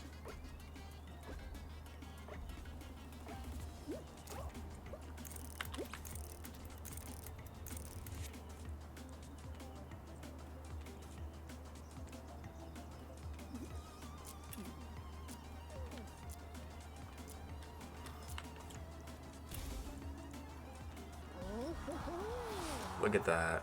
Look at that. Jeez. That's so cool. I never done that before. That's awesome. Look at the man. Look at the man. Look at him. Laser beam. Dude, it's cold. Can't even hear you. He's so cold.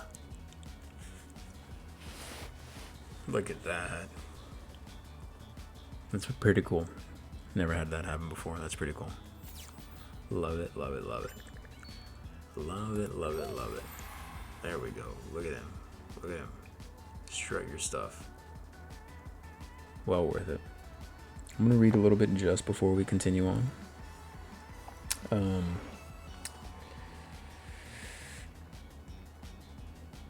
The overriding, we did that. In addition, the return on the portfolio is not taxable for tax-qualified entities, which encompass most retirement funds and endowment funds.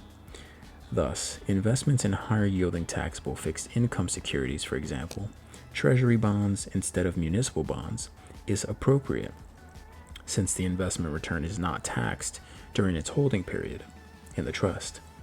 Often, portfolios used to fund long-term pension liabilities are invested in treasury strips, zero-coupon treasury bonds, where the rate of return is quote-unquote locked in at investment and is not subject to reinvestment risk, since no periodic interest payments are being made. Note, in contrast, that income from private trusts and estates is taxable, so these portfolios may be better off invested in higher yielding equities or tax-free muni bonds. The time horizon of these portfolios is typically much shorter than for pension funds or endowment funds. For example, the life of an estate is typically for as long as it takes to perform the distribution of the estate assets to the designated beneficiaries. Okay. Got it. What a W. I never seen that before. Never seen that before in my life. Tax rules, income and loss. The Internal Revenue Code divides income and any expense arising from earning that income into 3 categories: earned income, portfolio income, and passive income. Earned income is defined as salaries and wages earned in occupation. All ordinary and necessary expenses that are required to earn that income are termed losses and are deductible from earned income. Okay. I'm picking up what they're saying.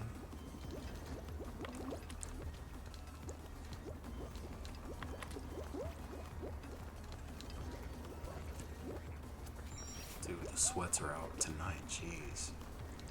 This is unbelievable.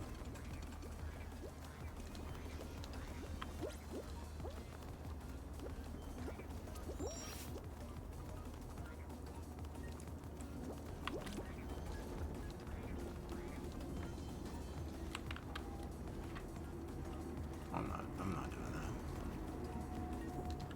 You're just dumb.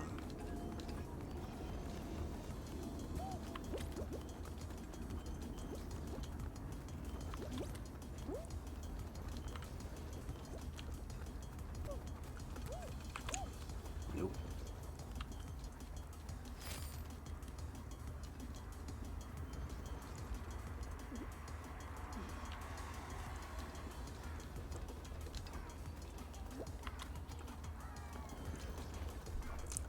Take physics, kids. Take physics. And that dude just... Some dude just plopped in the fucking front like it was gonna work.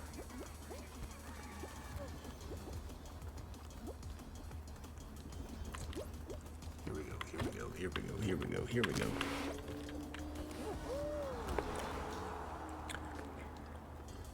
For example, if you are a traveling salesman, the commissions that you earned are earned income. The ordinary and necessary business expenses associated with earning that income, such as auto expenses, business entertainment, are deductible only against that income. Also included in the definition of earned income are bonuses paid for work, royalty income for writers, creators of books, songs, and artwork. Earned income is taxed at a max rate of 37% in 2024. Transfer payments and pension payments are not earned income, but are taxed at regular income tax rates. Other forms of payments received are taxed at regular rates, max of 37% as well. These are transfer payments, such as pension payments and Social Security payments received by retired individuals. These are not technically defined as earned income, since they do not come from one's work. Nevertheless, they are taxable at regular income tax rates, with certain exclusions permitted. Portfolio income. Portfolio income is divided into investment income and loss and capital gain and loss. Investment income. Investment income consists of dividends received from stock and interest received from debt instruments. The expenses associated with earning investment income, such as the safe deposit box rental to hold the securities, or interest expenses on loans taken by the securities, are generally deductible only to the extent of investment income. Okay. Gotcha. So it's just telling you how the IRS counts your money, right? Did you earn it? Or did it earn itself? How did it work? I just want to know. What the This is not a good start. We can't have this again. I'm not doing this again. I'm not doing this again. Come on.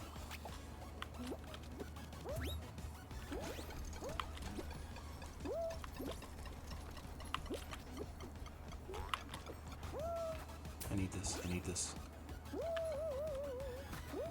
30%. That's not awful. Come on. Here we go. Here we go. Here we go.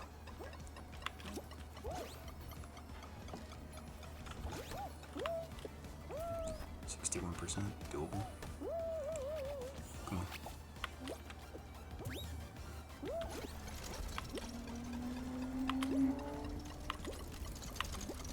Oh, shit. Gotta go. Come on. Come on. Come on.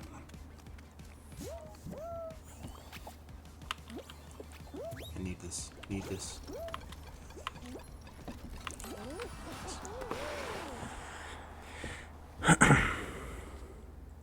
The 2003 tax law changed how cash dividends received from stock investments held by individuals are taxed. The minimum tax rate for cash dividends received by individuals is 15 or 20% for individuals in a higher tax bracket. The max tax rate on cash dividends received from holdings of corporate stock, common and preferred, is reduced to 15%. Instead of being taxed at ordinary tax rates of up to 37%. Wow, you're incentivized to put your money in the market. That's crazy. It's not crazy. I mean, it kind of makes sense, I guess. I really don't know how to play this game. This is purely RNG, this one right here. I don't know how this one works.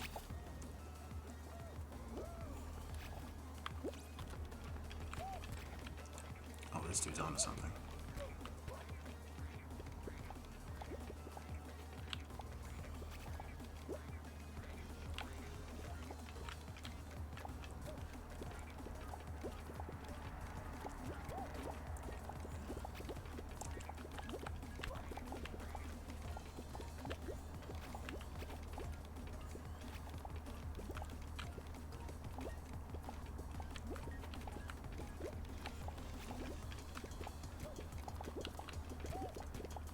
Last three.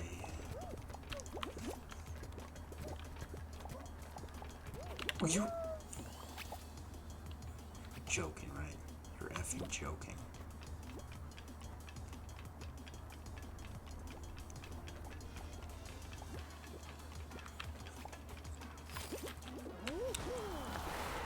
It's unbelievable.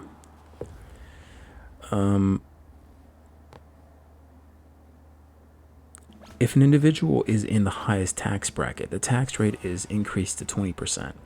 Note that these lower rates do not apply to interest payments received from bond holdings. Dividends are taxable even if reinvested. Note that if dividends received are automatically reinvested in new shares purchased, they are still taxable. This is the case for mutual fund distributions that are automatically invested and DRIPs, corporate dividend reinvestment plans. The next will be capital gain section. What is this? Grab the crown. Where's the crown?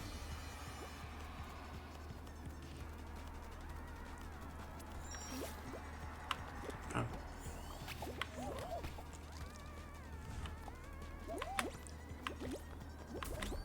Fuck all of you, man. Y'all are annoying as fuck.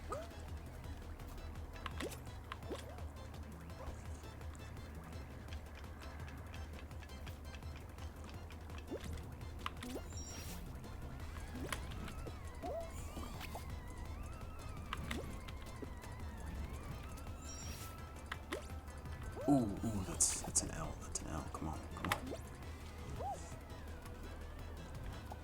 Here we go. Ooh, let it punch.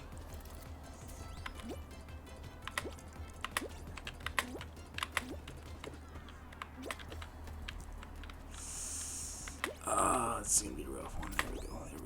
Here we go.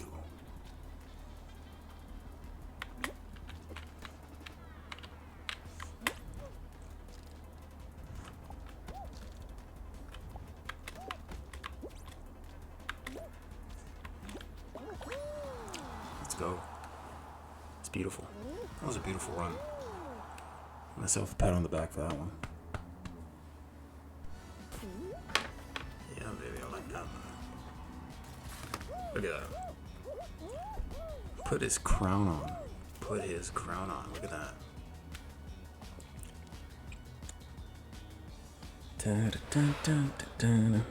Capital gain consists of gains realized from the sale of assets. Capital gains on the sale of assets such as stocks, options, bonds, mutual funds, artwork, coins, real estate, etc. are included. Capital losses on the sale of assets are generally deductible only to the extent of capital gains. Nice. Look at that man with his crown. I'm telling you, the feng shui is doing stuff. Maximum net capital loss deduction is $3,000 per year. Again, the tax code gives an extra benefit in that capital losses can be used to reduce taxable capital gains to zero, plus up to $3,000 of excess capital losses are deductible each year. Any unused losses are carried forward to future years to be offset against future investment income. As an example, in 2024, a customer has capital gains of $5,000 and capital losses of $9,000. How much is deductible this year? How much loss is carried forward to next? The net capital loss for this year is $4,000. Since only $3,000 is deductible each year, $1,000 of the loss is unused and carries forward to next year. On the next year's tax return, this is offset against any capital gain for the year, if any, or can be deducted under the $3,000 annual net loss deduction limitation. Okay. Let's see what they're doing there. It's basic maths. Ooh. Nice.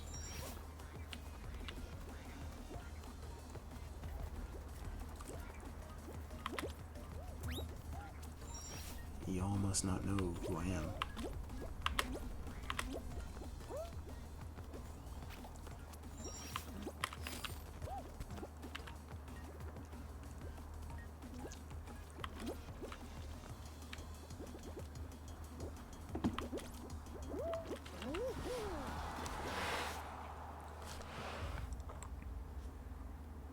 Short-term, long-term. The tax law divides capital gain or loss into short-term and long-term. The longer the asset is held, the lower the tax rate. Holding periods of assets, 12 months or less, at a 37% maximum tax rate, Holding period of assets over 12 months, 15 or 20% maximum tax rate.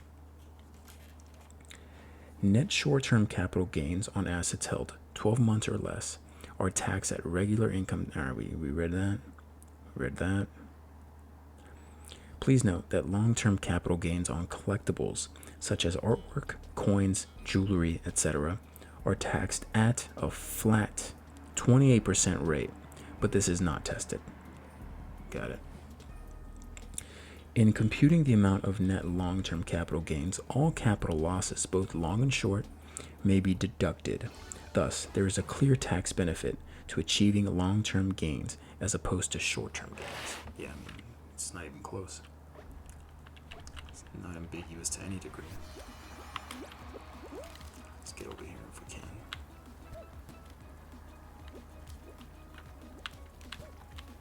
Dude, is that Mickey fucking Mouse? I hope Disney Plus goes to shit.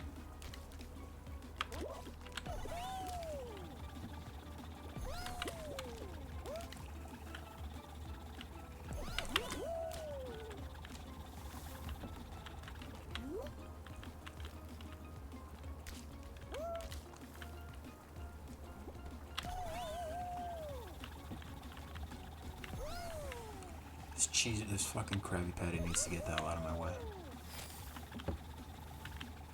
This is me.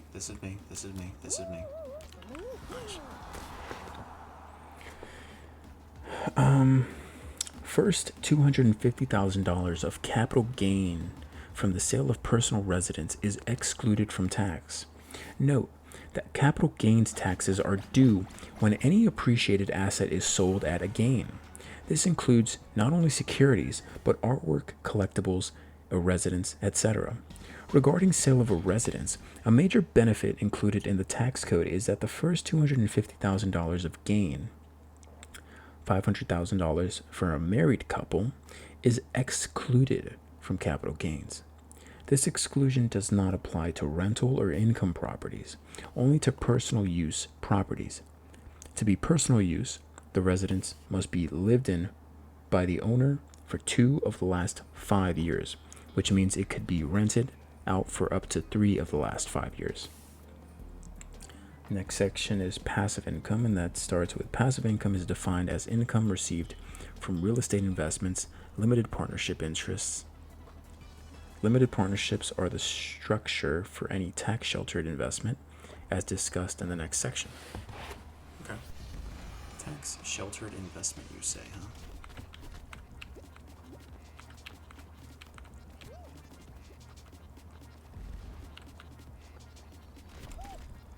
It's a tax shelter, so you take care of my taxes? You protect my taxes?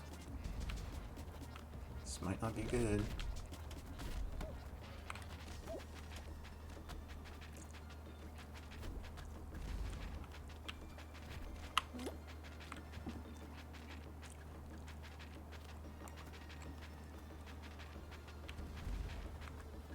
Uh-oh.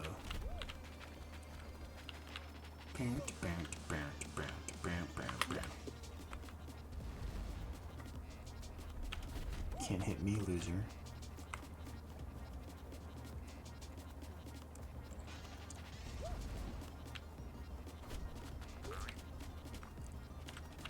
Don't bounce me off, dude.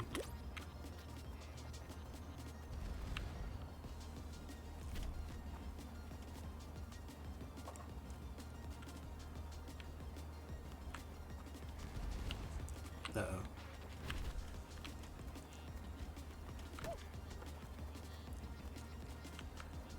Alright, good quality players, good quality players.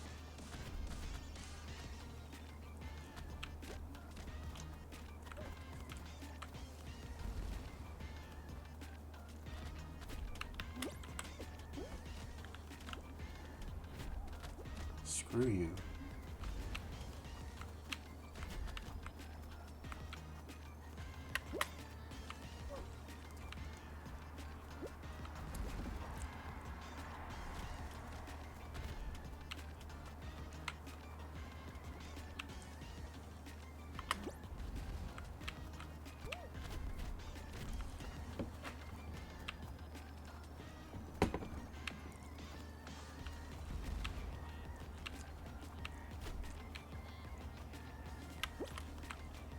Ooh, ooh, ooh, ooh.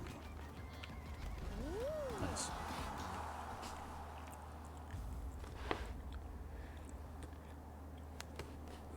Expenses associated with managing real estate or the limited partnership are deductible only against passive income. By breaking income and loss into 3 categories and limiting loss deductions only against that income category, the tax law effectively neutralizes the previous attractiveness of tax-sheltered investments. Since passive losses can only be offset against passive tax-sheltered income and cannot be used to offset either portfolio income or earned income, the losses generated by tax shelters will go unused unless the investor has other passive income. Good to know. Good to know.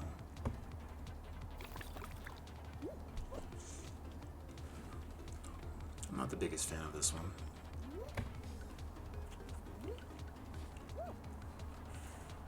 That might just be because I haven't won one, but I don't know, it's a final. You feel like you should be able to do a little more, right? Run around, jump around, fight people.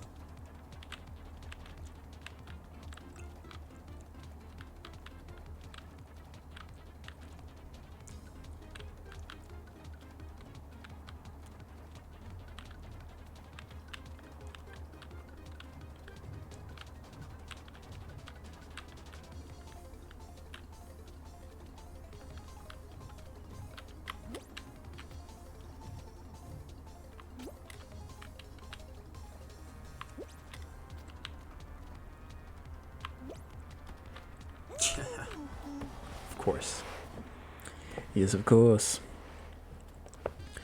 Section 1031 Exchange. A tax benefit given to investment real estate, a passive investment, is a so-called 1031 exchange. If an investor is selling a piece of real estate that has appreciated, any capital gains tax due can be deferred by taking the proceeds of the sale and buying another investment property of the same or higher value. This is permitted under Section 1031 of the IRS or the Internal Revenue Code.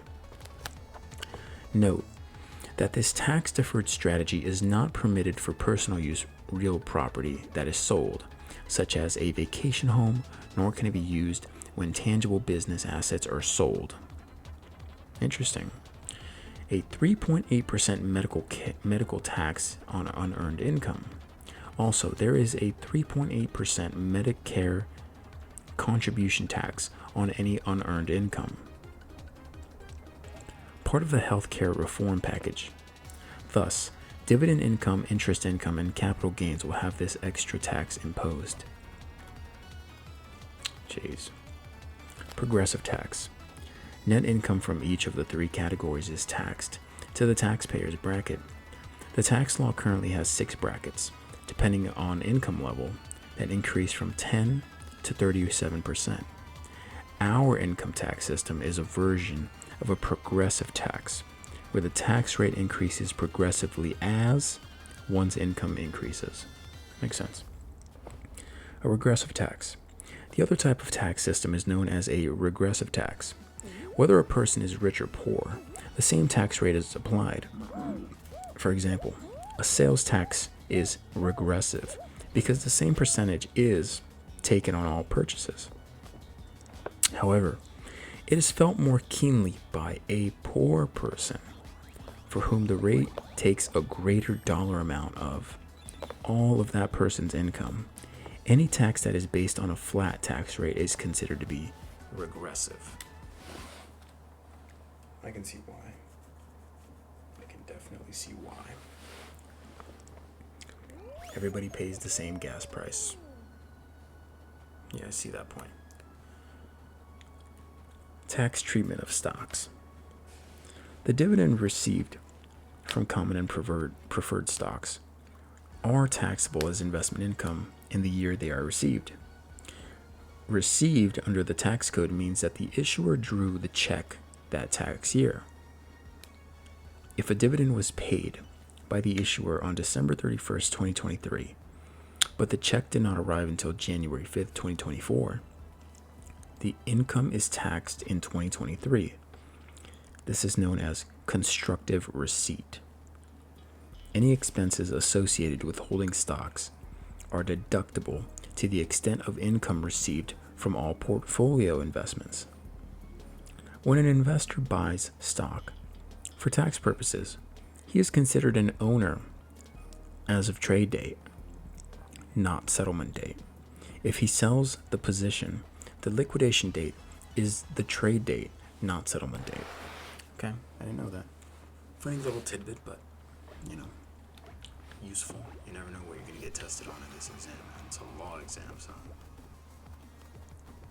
I'm going to have to keep I might have to go through, I'm going to definitely watch this video over and over again, because the only parts I feel fuzzy on to any degree are the estates, the estates and kind of the way that the beneficiaries are,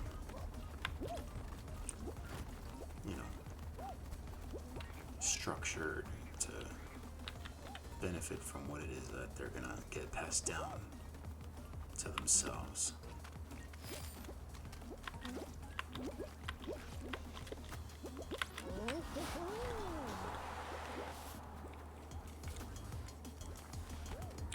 Cost basis. The investor buying a position establishes a cost basis for tax purposes. Any capital gain or loss is calculated from the cost basis. Assume that an investor buys 100 shares of ABC at $115 per share on January 8th, 2024. The confirmation shows that we bought 100 shares of ABC at $115 for $11,500 plus $400 commission for a total payment due of $11,900. The investor has a cost basis of $119 per share. Notice that the commission is not deductible. It is included in the cost and reduces any potential capital gain upon sale. So it's just a fee you're gonna have to pay, and then there's no real, benefit to it. You're not getting a deduction from it. It's not useful to you in any sense. But why should it be, of course?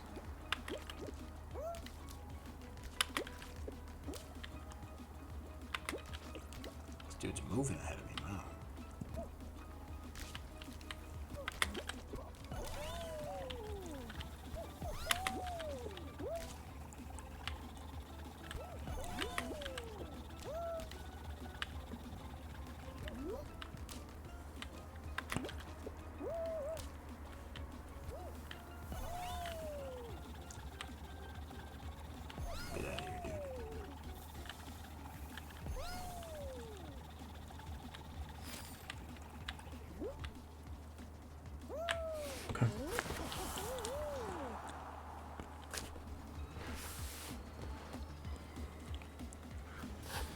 Sales proceeds.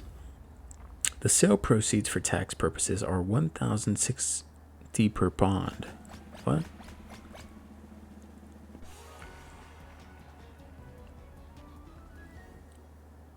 Oh. Cost basis, sorry. Jumped ahead a little bit. The investor has a cost basis of $10,400 divided by 10 bonds. Just trying to make sure I follow up here.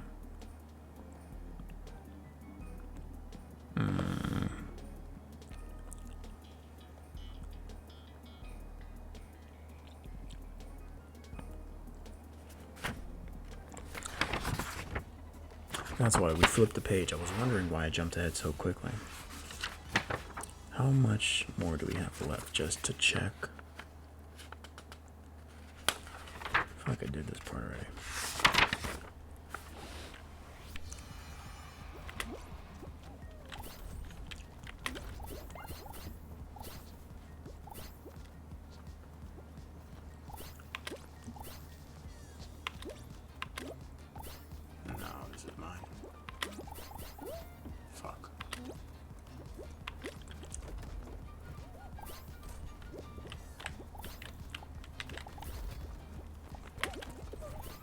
Really? Wow. That's kind of unbelievable.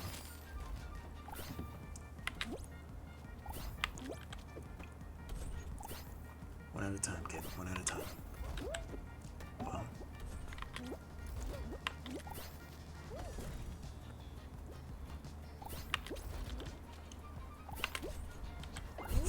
Nice. Okay. Assume that ABC shares are sold 4 months later on May 8th, 2024 at $128 per share. The confirmation shows that we sold 100 shares of ABC at $128 for $12,800 minus $400 in commission. Net proceeds of $12,000 and $12,400. So $12,400 minus the $11,900, what's that, a $500 profit? Yeah. The sale that's essentially what the next section is. A short term. This position was held for 4 months, and a $500 short term capital gain is included on the tax return to be taxed at the customer's regular bracket. Alternatively, if there are other capital losses, it may be offset against those. Long term. If the position had been held for over 12 months, it would be a long term capital gain subject to the max tax bracket of 15 or 20%. For individuals in the highest tax bracket. I haven't won one of these maps either. If the company pays a stock dividend or splits its stock,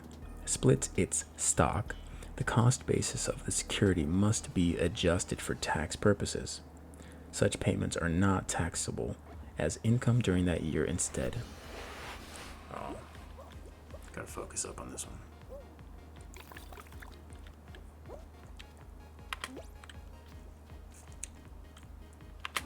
It's gonna get kind of hairy, so let me lock it in a little bit.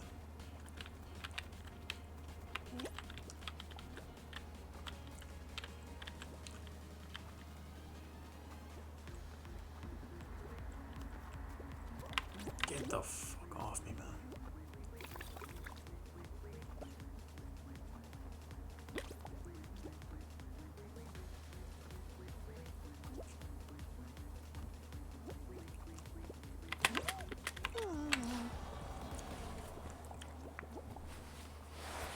Where's that little cunt?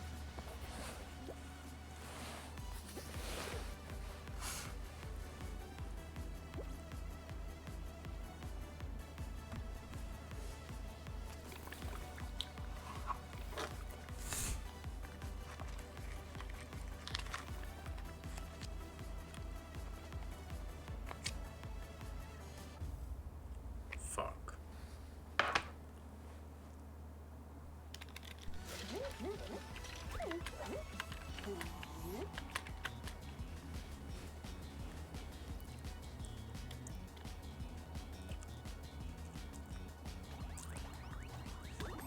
Let's change up the feng shui. We're almost done here. We have quarter of this page to go. One more page after that. One more page after that. One more page after that. And then we're done. Okay, almost there. Where's my phone at? 12 o'clock. Holy shit. I might have to cut this early because I got work in the morning.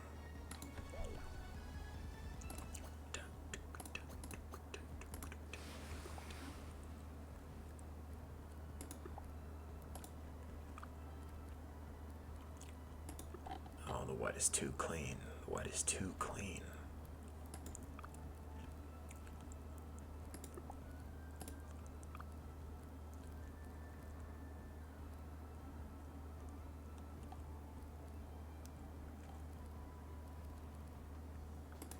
Yeah, the white is too clean. I can't knock the white.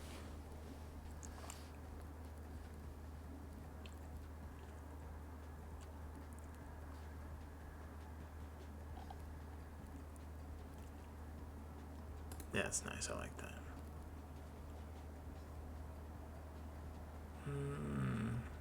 Get some J's. The J's are clean. The J's are clean. All right, we're almost done here. So the following sections. If a company pays a stock dividend or stock splits, the cost basis of the security must be adjusted for tax purposes. Such payments are not taxable as income during that year. Instead, the number of shares held is increased and the cost basis is reduced. Assume that a customer owns 100 shares of ABC with a cost basis of $119 per share. ABC pays a 10% stock dividend. The shareholder will now have 10% more shares. The adjusted basis per share is 119 in the cost basis in the numerator, 1.10 number of shares in the denominator for a $108.18 adjusted basis. Okay, so they just want to make sure that tax purposes the math is accordingly, correct.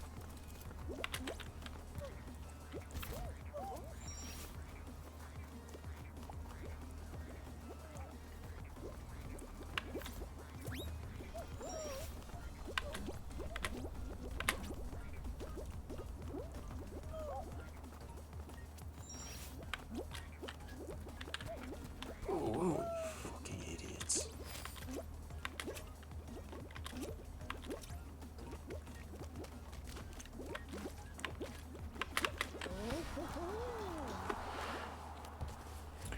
Specific identification of shares sold. If an investor holds a large stock position in one corporation accumulated over a period of time and then sells a portion of the issue, the tax code allows the investor to specifically identify the shares that have been sold. In this manner, the investor can select the shares with the highest cost basis as those that have been sold. If the investor does not use specific identification, then the tax code requires the investor to use first in, first out FIFO accounting. Stock option grants. A typical benefit given to key officers and employees of companies is a stock option grant. I'll keep reading after that. Stock options are pretty popular in my neck of the woods. Dun, dun, dun, dun.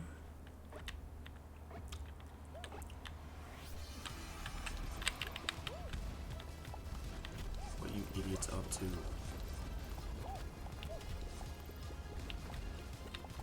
Oh my gosh. It's unbelievable. At the time of the grant, there is no tax consequence. If the employer exercises the stock option, the exercise date starts the accounting of the holding period with the cost basis being the exercise price. Any capital gain on or loss is based on how long the stock is held and the sale price. For example, on July 1st, 2023, an officer of ABC is given an options grant of 10,000 shares, exercisable at $40 a share. The stock price at the time of the grant is $30. On January 15th, 2024, not a year later, The stock is trading at $55 a share.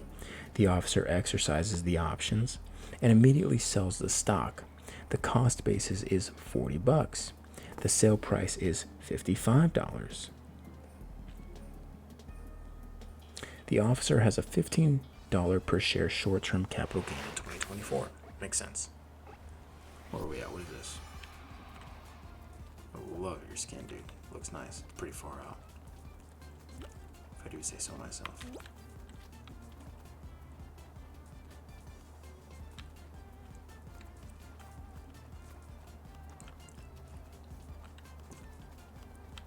Not exactly sure how to play this one.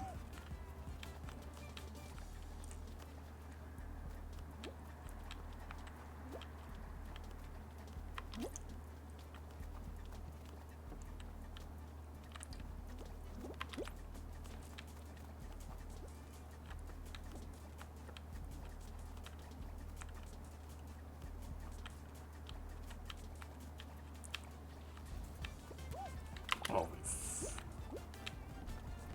gonna play that game? Really wanna play that game?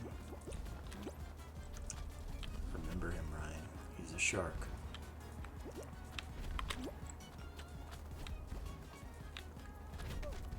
Yeah, I can't really worry too much about those fruits.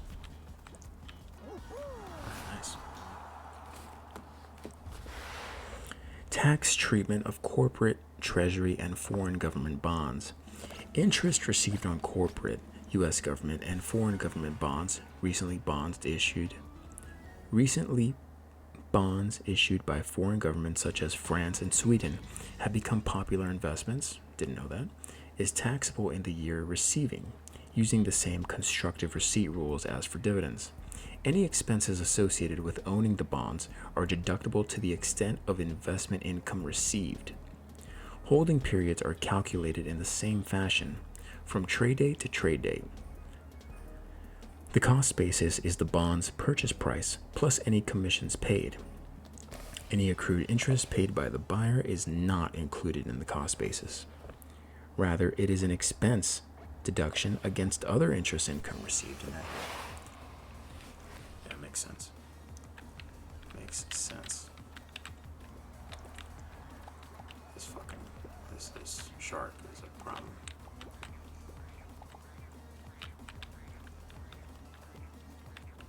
Look at the J's. Look at that. Is that a cold-blooded guy or what? Yeah, I'm just stretching. I'm minding my business.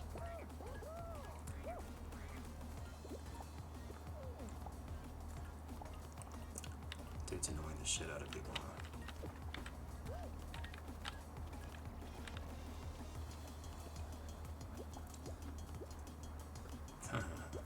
Jeez. He's taking you out of your game, bruv. He's taking you out of your game, mate. He's taking you out of the game. Whoa. A little too close for comfort, huh? All those two are going at it.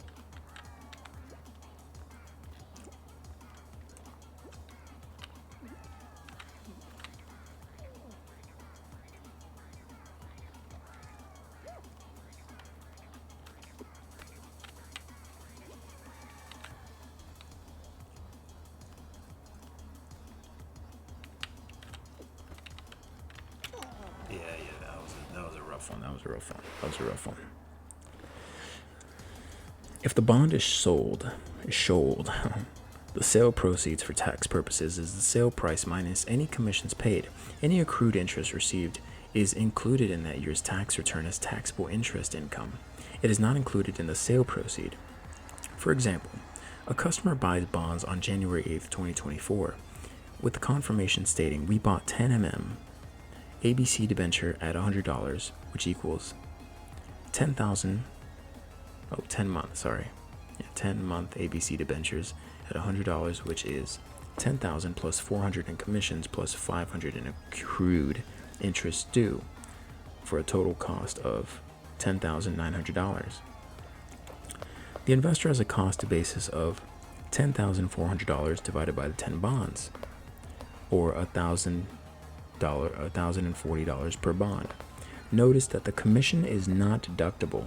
It is included in the cost and reduces any potential capital gain on sale. Also notice that the interest paid is not included in the cost basis. Instead, it is a deduction that year against other investment income. Assume that the ABC bonds are sold 4 months later on May 8th, 2024 at $110 per bond. The confirmation shows that we sold 10-month ABC debentures at $110 for $11,000 minus $400 in commissions, plus $100 of accrued interest received for a total of $10,700. Okay, so a capital gain of $200. Sale proceeds. The sale proceeds for tax purposes are $1,060 per bond, or $10,600 in total. Again, the commission is not deductible against income. Instead, it reduces the sale proceed amount. Oh, sale proceed is not. Okay, got it. I see what you're saying. Cost basis is different than sale proceed, and hence any taxable gain. The accrued interest received is not included in the sale proceed. Instead, it increases taxable investment income that year. The capital gain computation for this transaction. Yeah, so the 1,040 in cost basis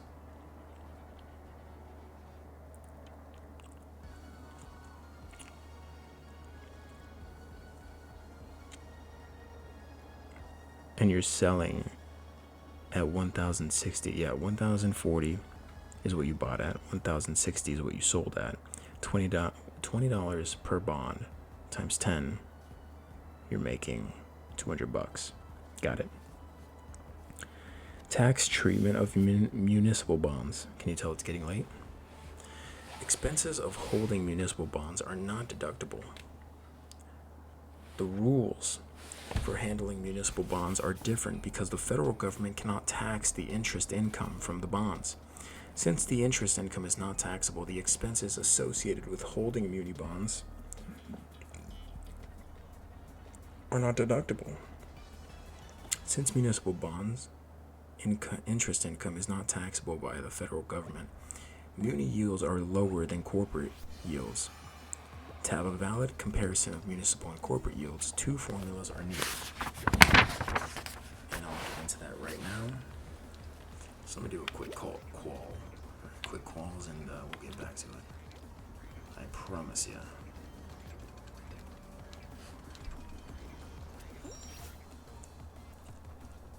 I'm going to sleep so well before work. Took a nap today too. I'm doing alright. Gonna finish this strong.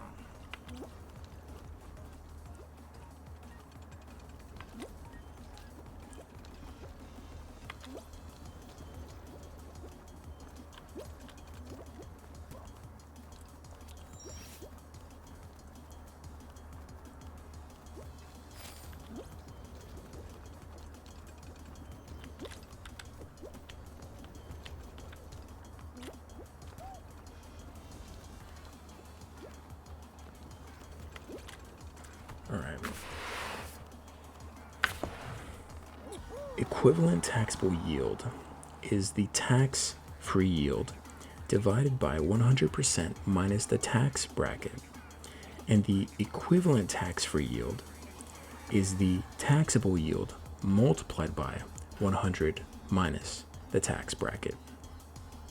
For example, a customer in the 20% tax bracket is considering buying 10% corporate bonds or a 7% muni bond, which gives a higher effective yield. Okay, I see what they're saying. So the equivalent tax yield on the muni bond is 7% divided by 100 minus 20. Okay, for 8.75% effective taxable yield. And you're using the taxable yield. with respect to the muni bond, and you would use the equivalent tax-free yield with respect to the corporate bond. Okay, I see what they're doing. Since the corporate bond yield is 10%, it gives a higher taxable yield. Yeah.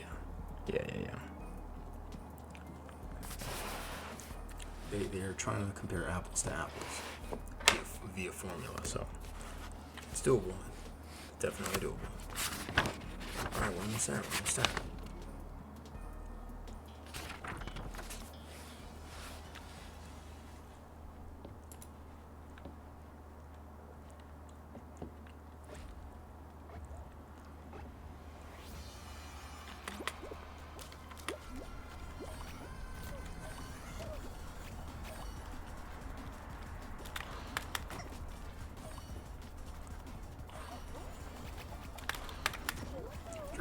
Bitch.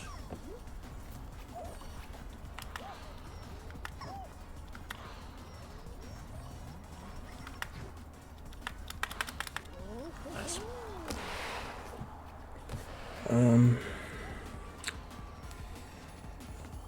For example, a customer owns a 10% corporate bond and is in the 25% tax bracket.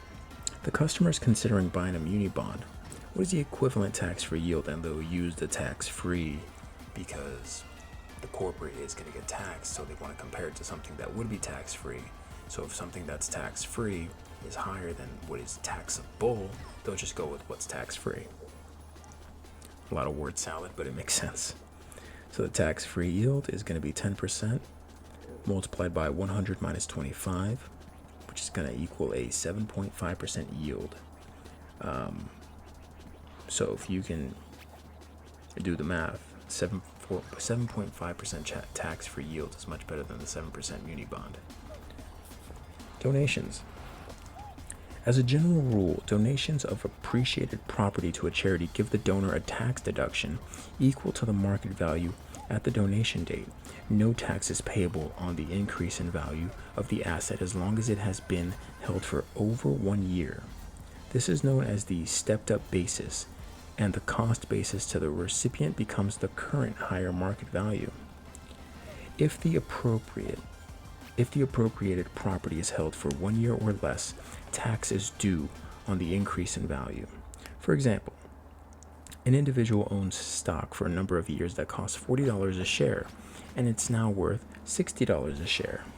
If the stock is donated to a charity, the tax deduction to that individual is $60 a share. The charity's cost basis becomes $60 a share.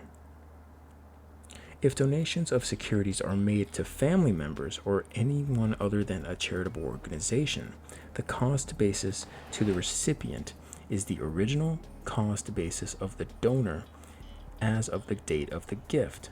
For example, an individual owns a stock for a number of years that costs $40 a share and is now worth $60 per share.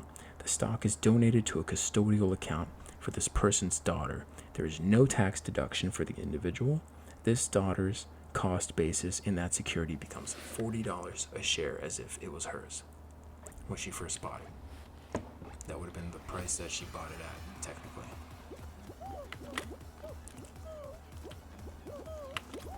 Oh, these things move. Oh.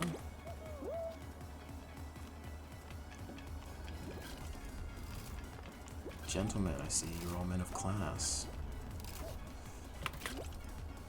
Fuck. Dude.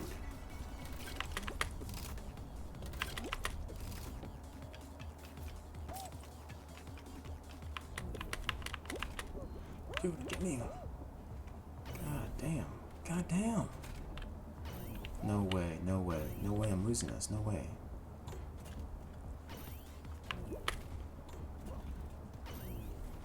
Dude, no way that happened. What the hell happened? I was on such a roll.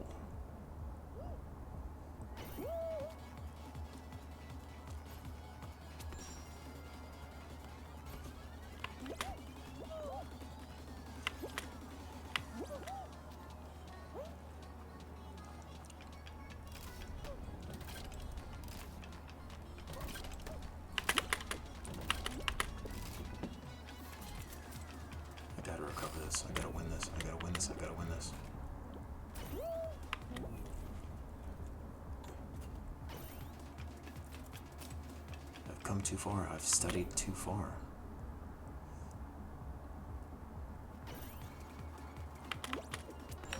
Nice.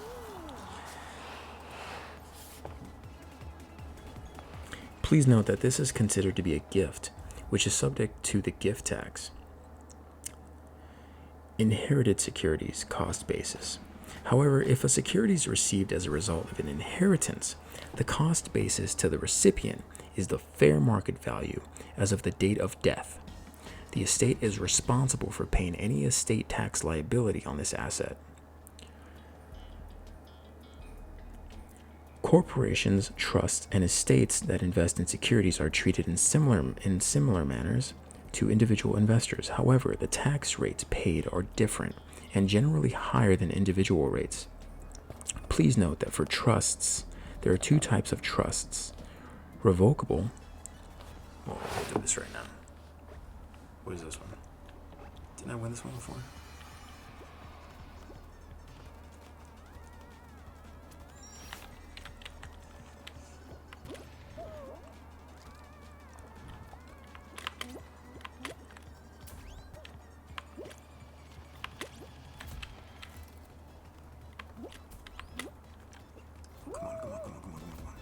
No!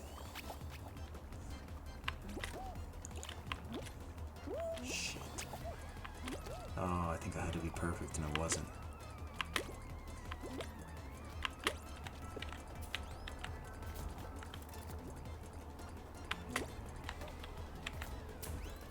What? Oh, you're fucking kidding me, right? Gotta go this way, gotta go this way. I have to.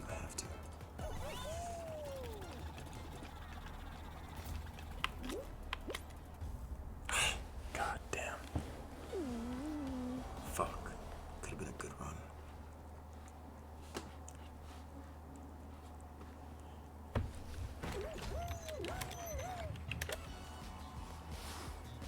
Alright, we're gonna finish this up real quick, because I want to go to bed. We're gonna get into a game, and I'm just gonna die immediately, so that,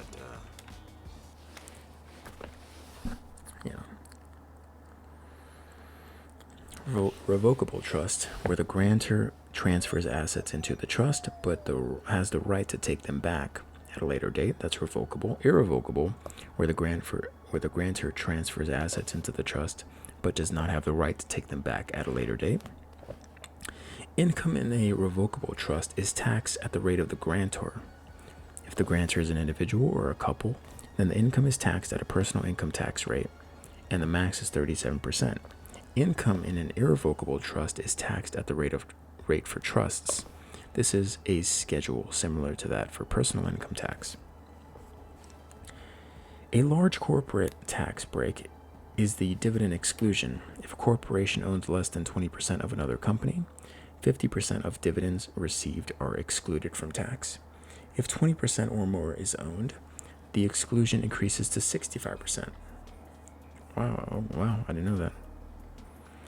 Please note that this tax break is not available for individuals. Yeah, I would know.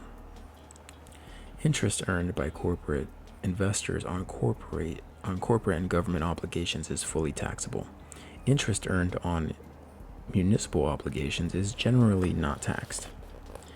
The concept of estate and gift taxes is entirely different than that for income taxes. Income taxes are paid by the person who receives the income. What's this one? Oh, I never played this one. That would suck. Oh well. Estate and gift taxes are paid by the person who has the money, not the person to receive the money. The idea is to break down the transfer of inherited wealth in this country, giving everyone the incentive to work.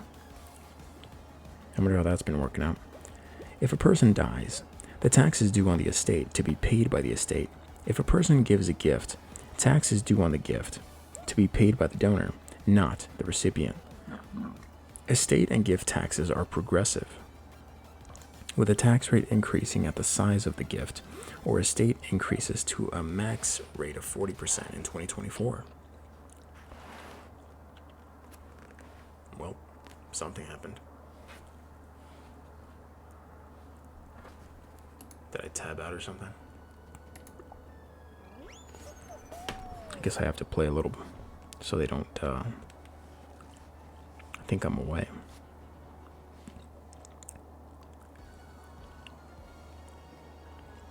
Gifts above a set amount per person per year can be given without incurring gift tax. Any gifts given above the annual amount are taxable, but can be included in the estate tax exemption discussed following. The gift tax exclusion is indexed for inflation annually, and the amount has increased to $18,000 for 2024. We're there. We're almost there. I'm gonna read through this silently, really quickly, just to see if there's anything here that I already kind of read over.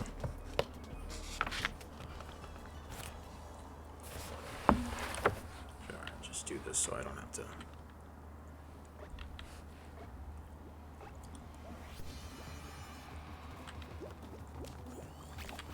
I'm just gonna keep moving, but I'm not looking at the screen.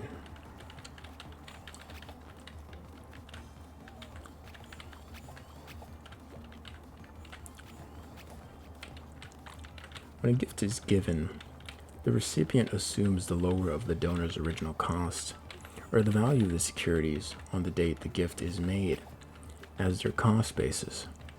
The holding period will correspond to the cost basis. For example, assume that a mother buys a piece of jewelry for $2,000. 5 years later, she gives it to her daughter when it's worth $3,000. The daughter sells the piece of jewelry for $4,000. The daughter has a taxable capital gain of $2,000. Her holding period will be over 5 years.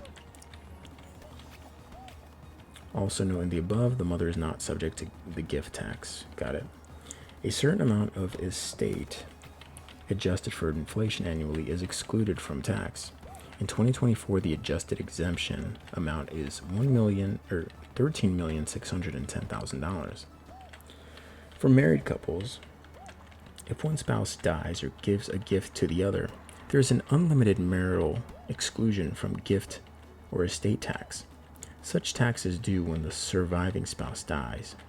Thus, if a household and wife have individual assets of $13,610,000 each, or $220,220,000 total, and the husband dies, the $13,610,000 estate of the husband is not subject to tax until the wife dies. Interesting.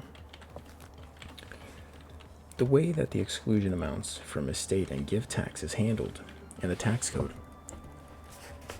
is that a lifetime unified tax credit is given to any estate value above $13,610,000. Okay. And any annual gifts given above $18,000 per person. Once the unified credit is exhausted, the gift or estate tax becomes due on the excess amount. Okay. So seeing other stuff.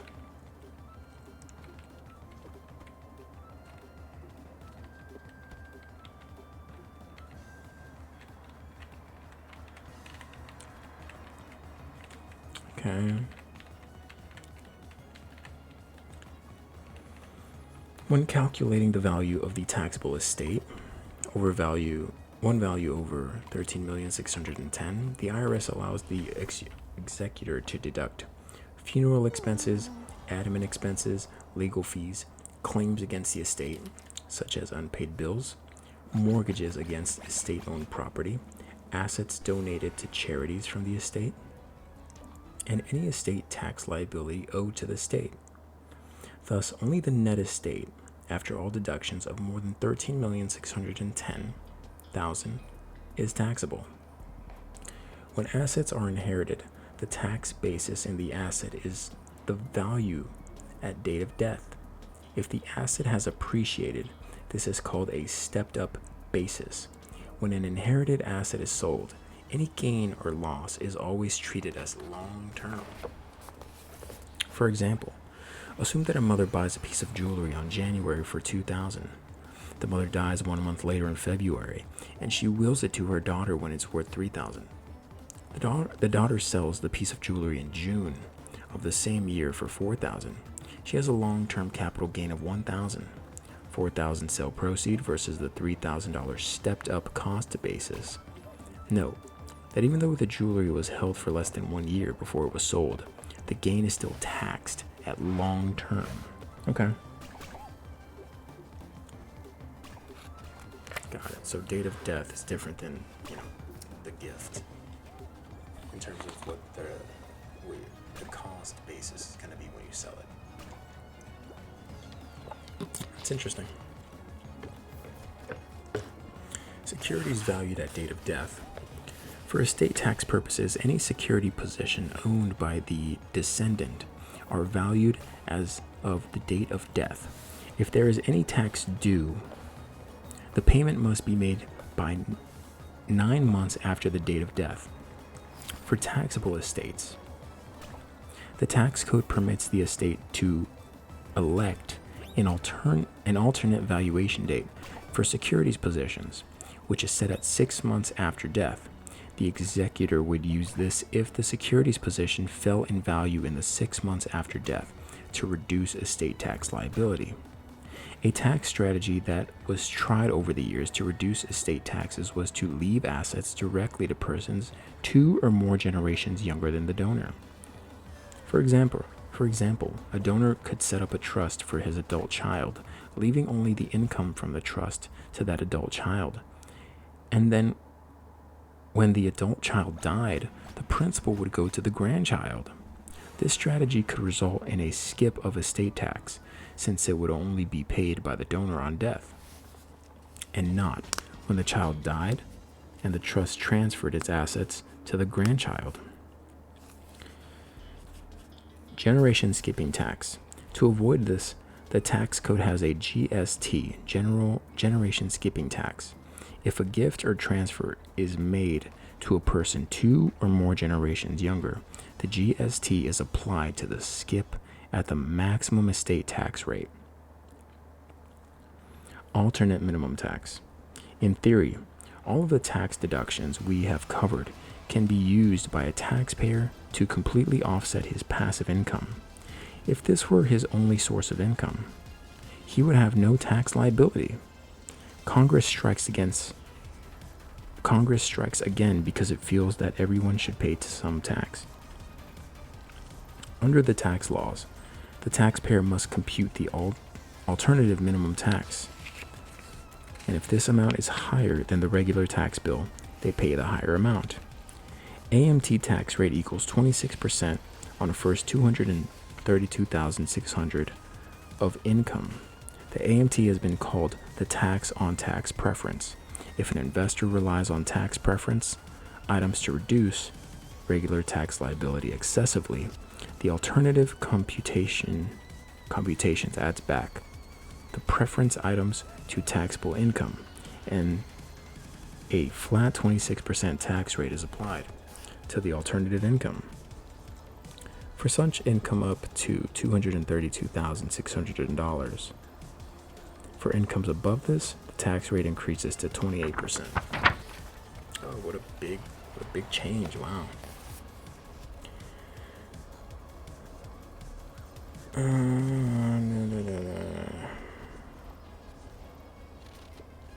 Okay, I think we're good. I think we're done. I'm going to bed. Good night.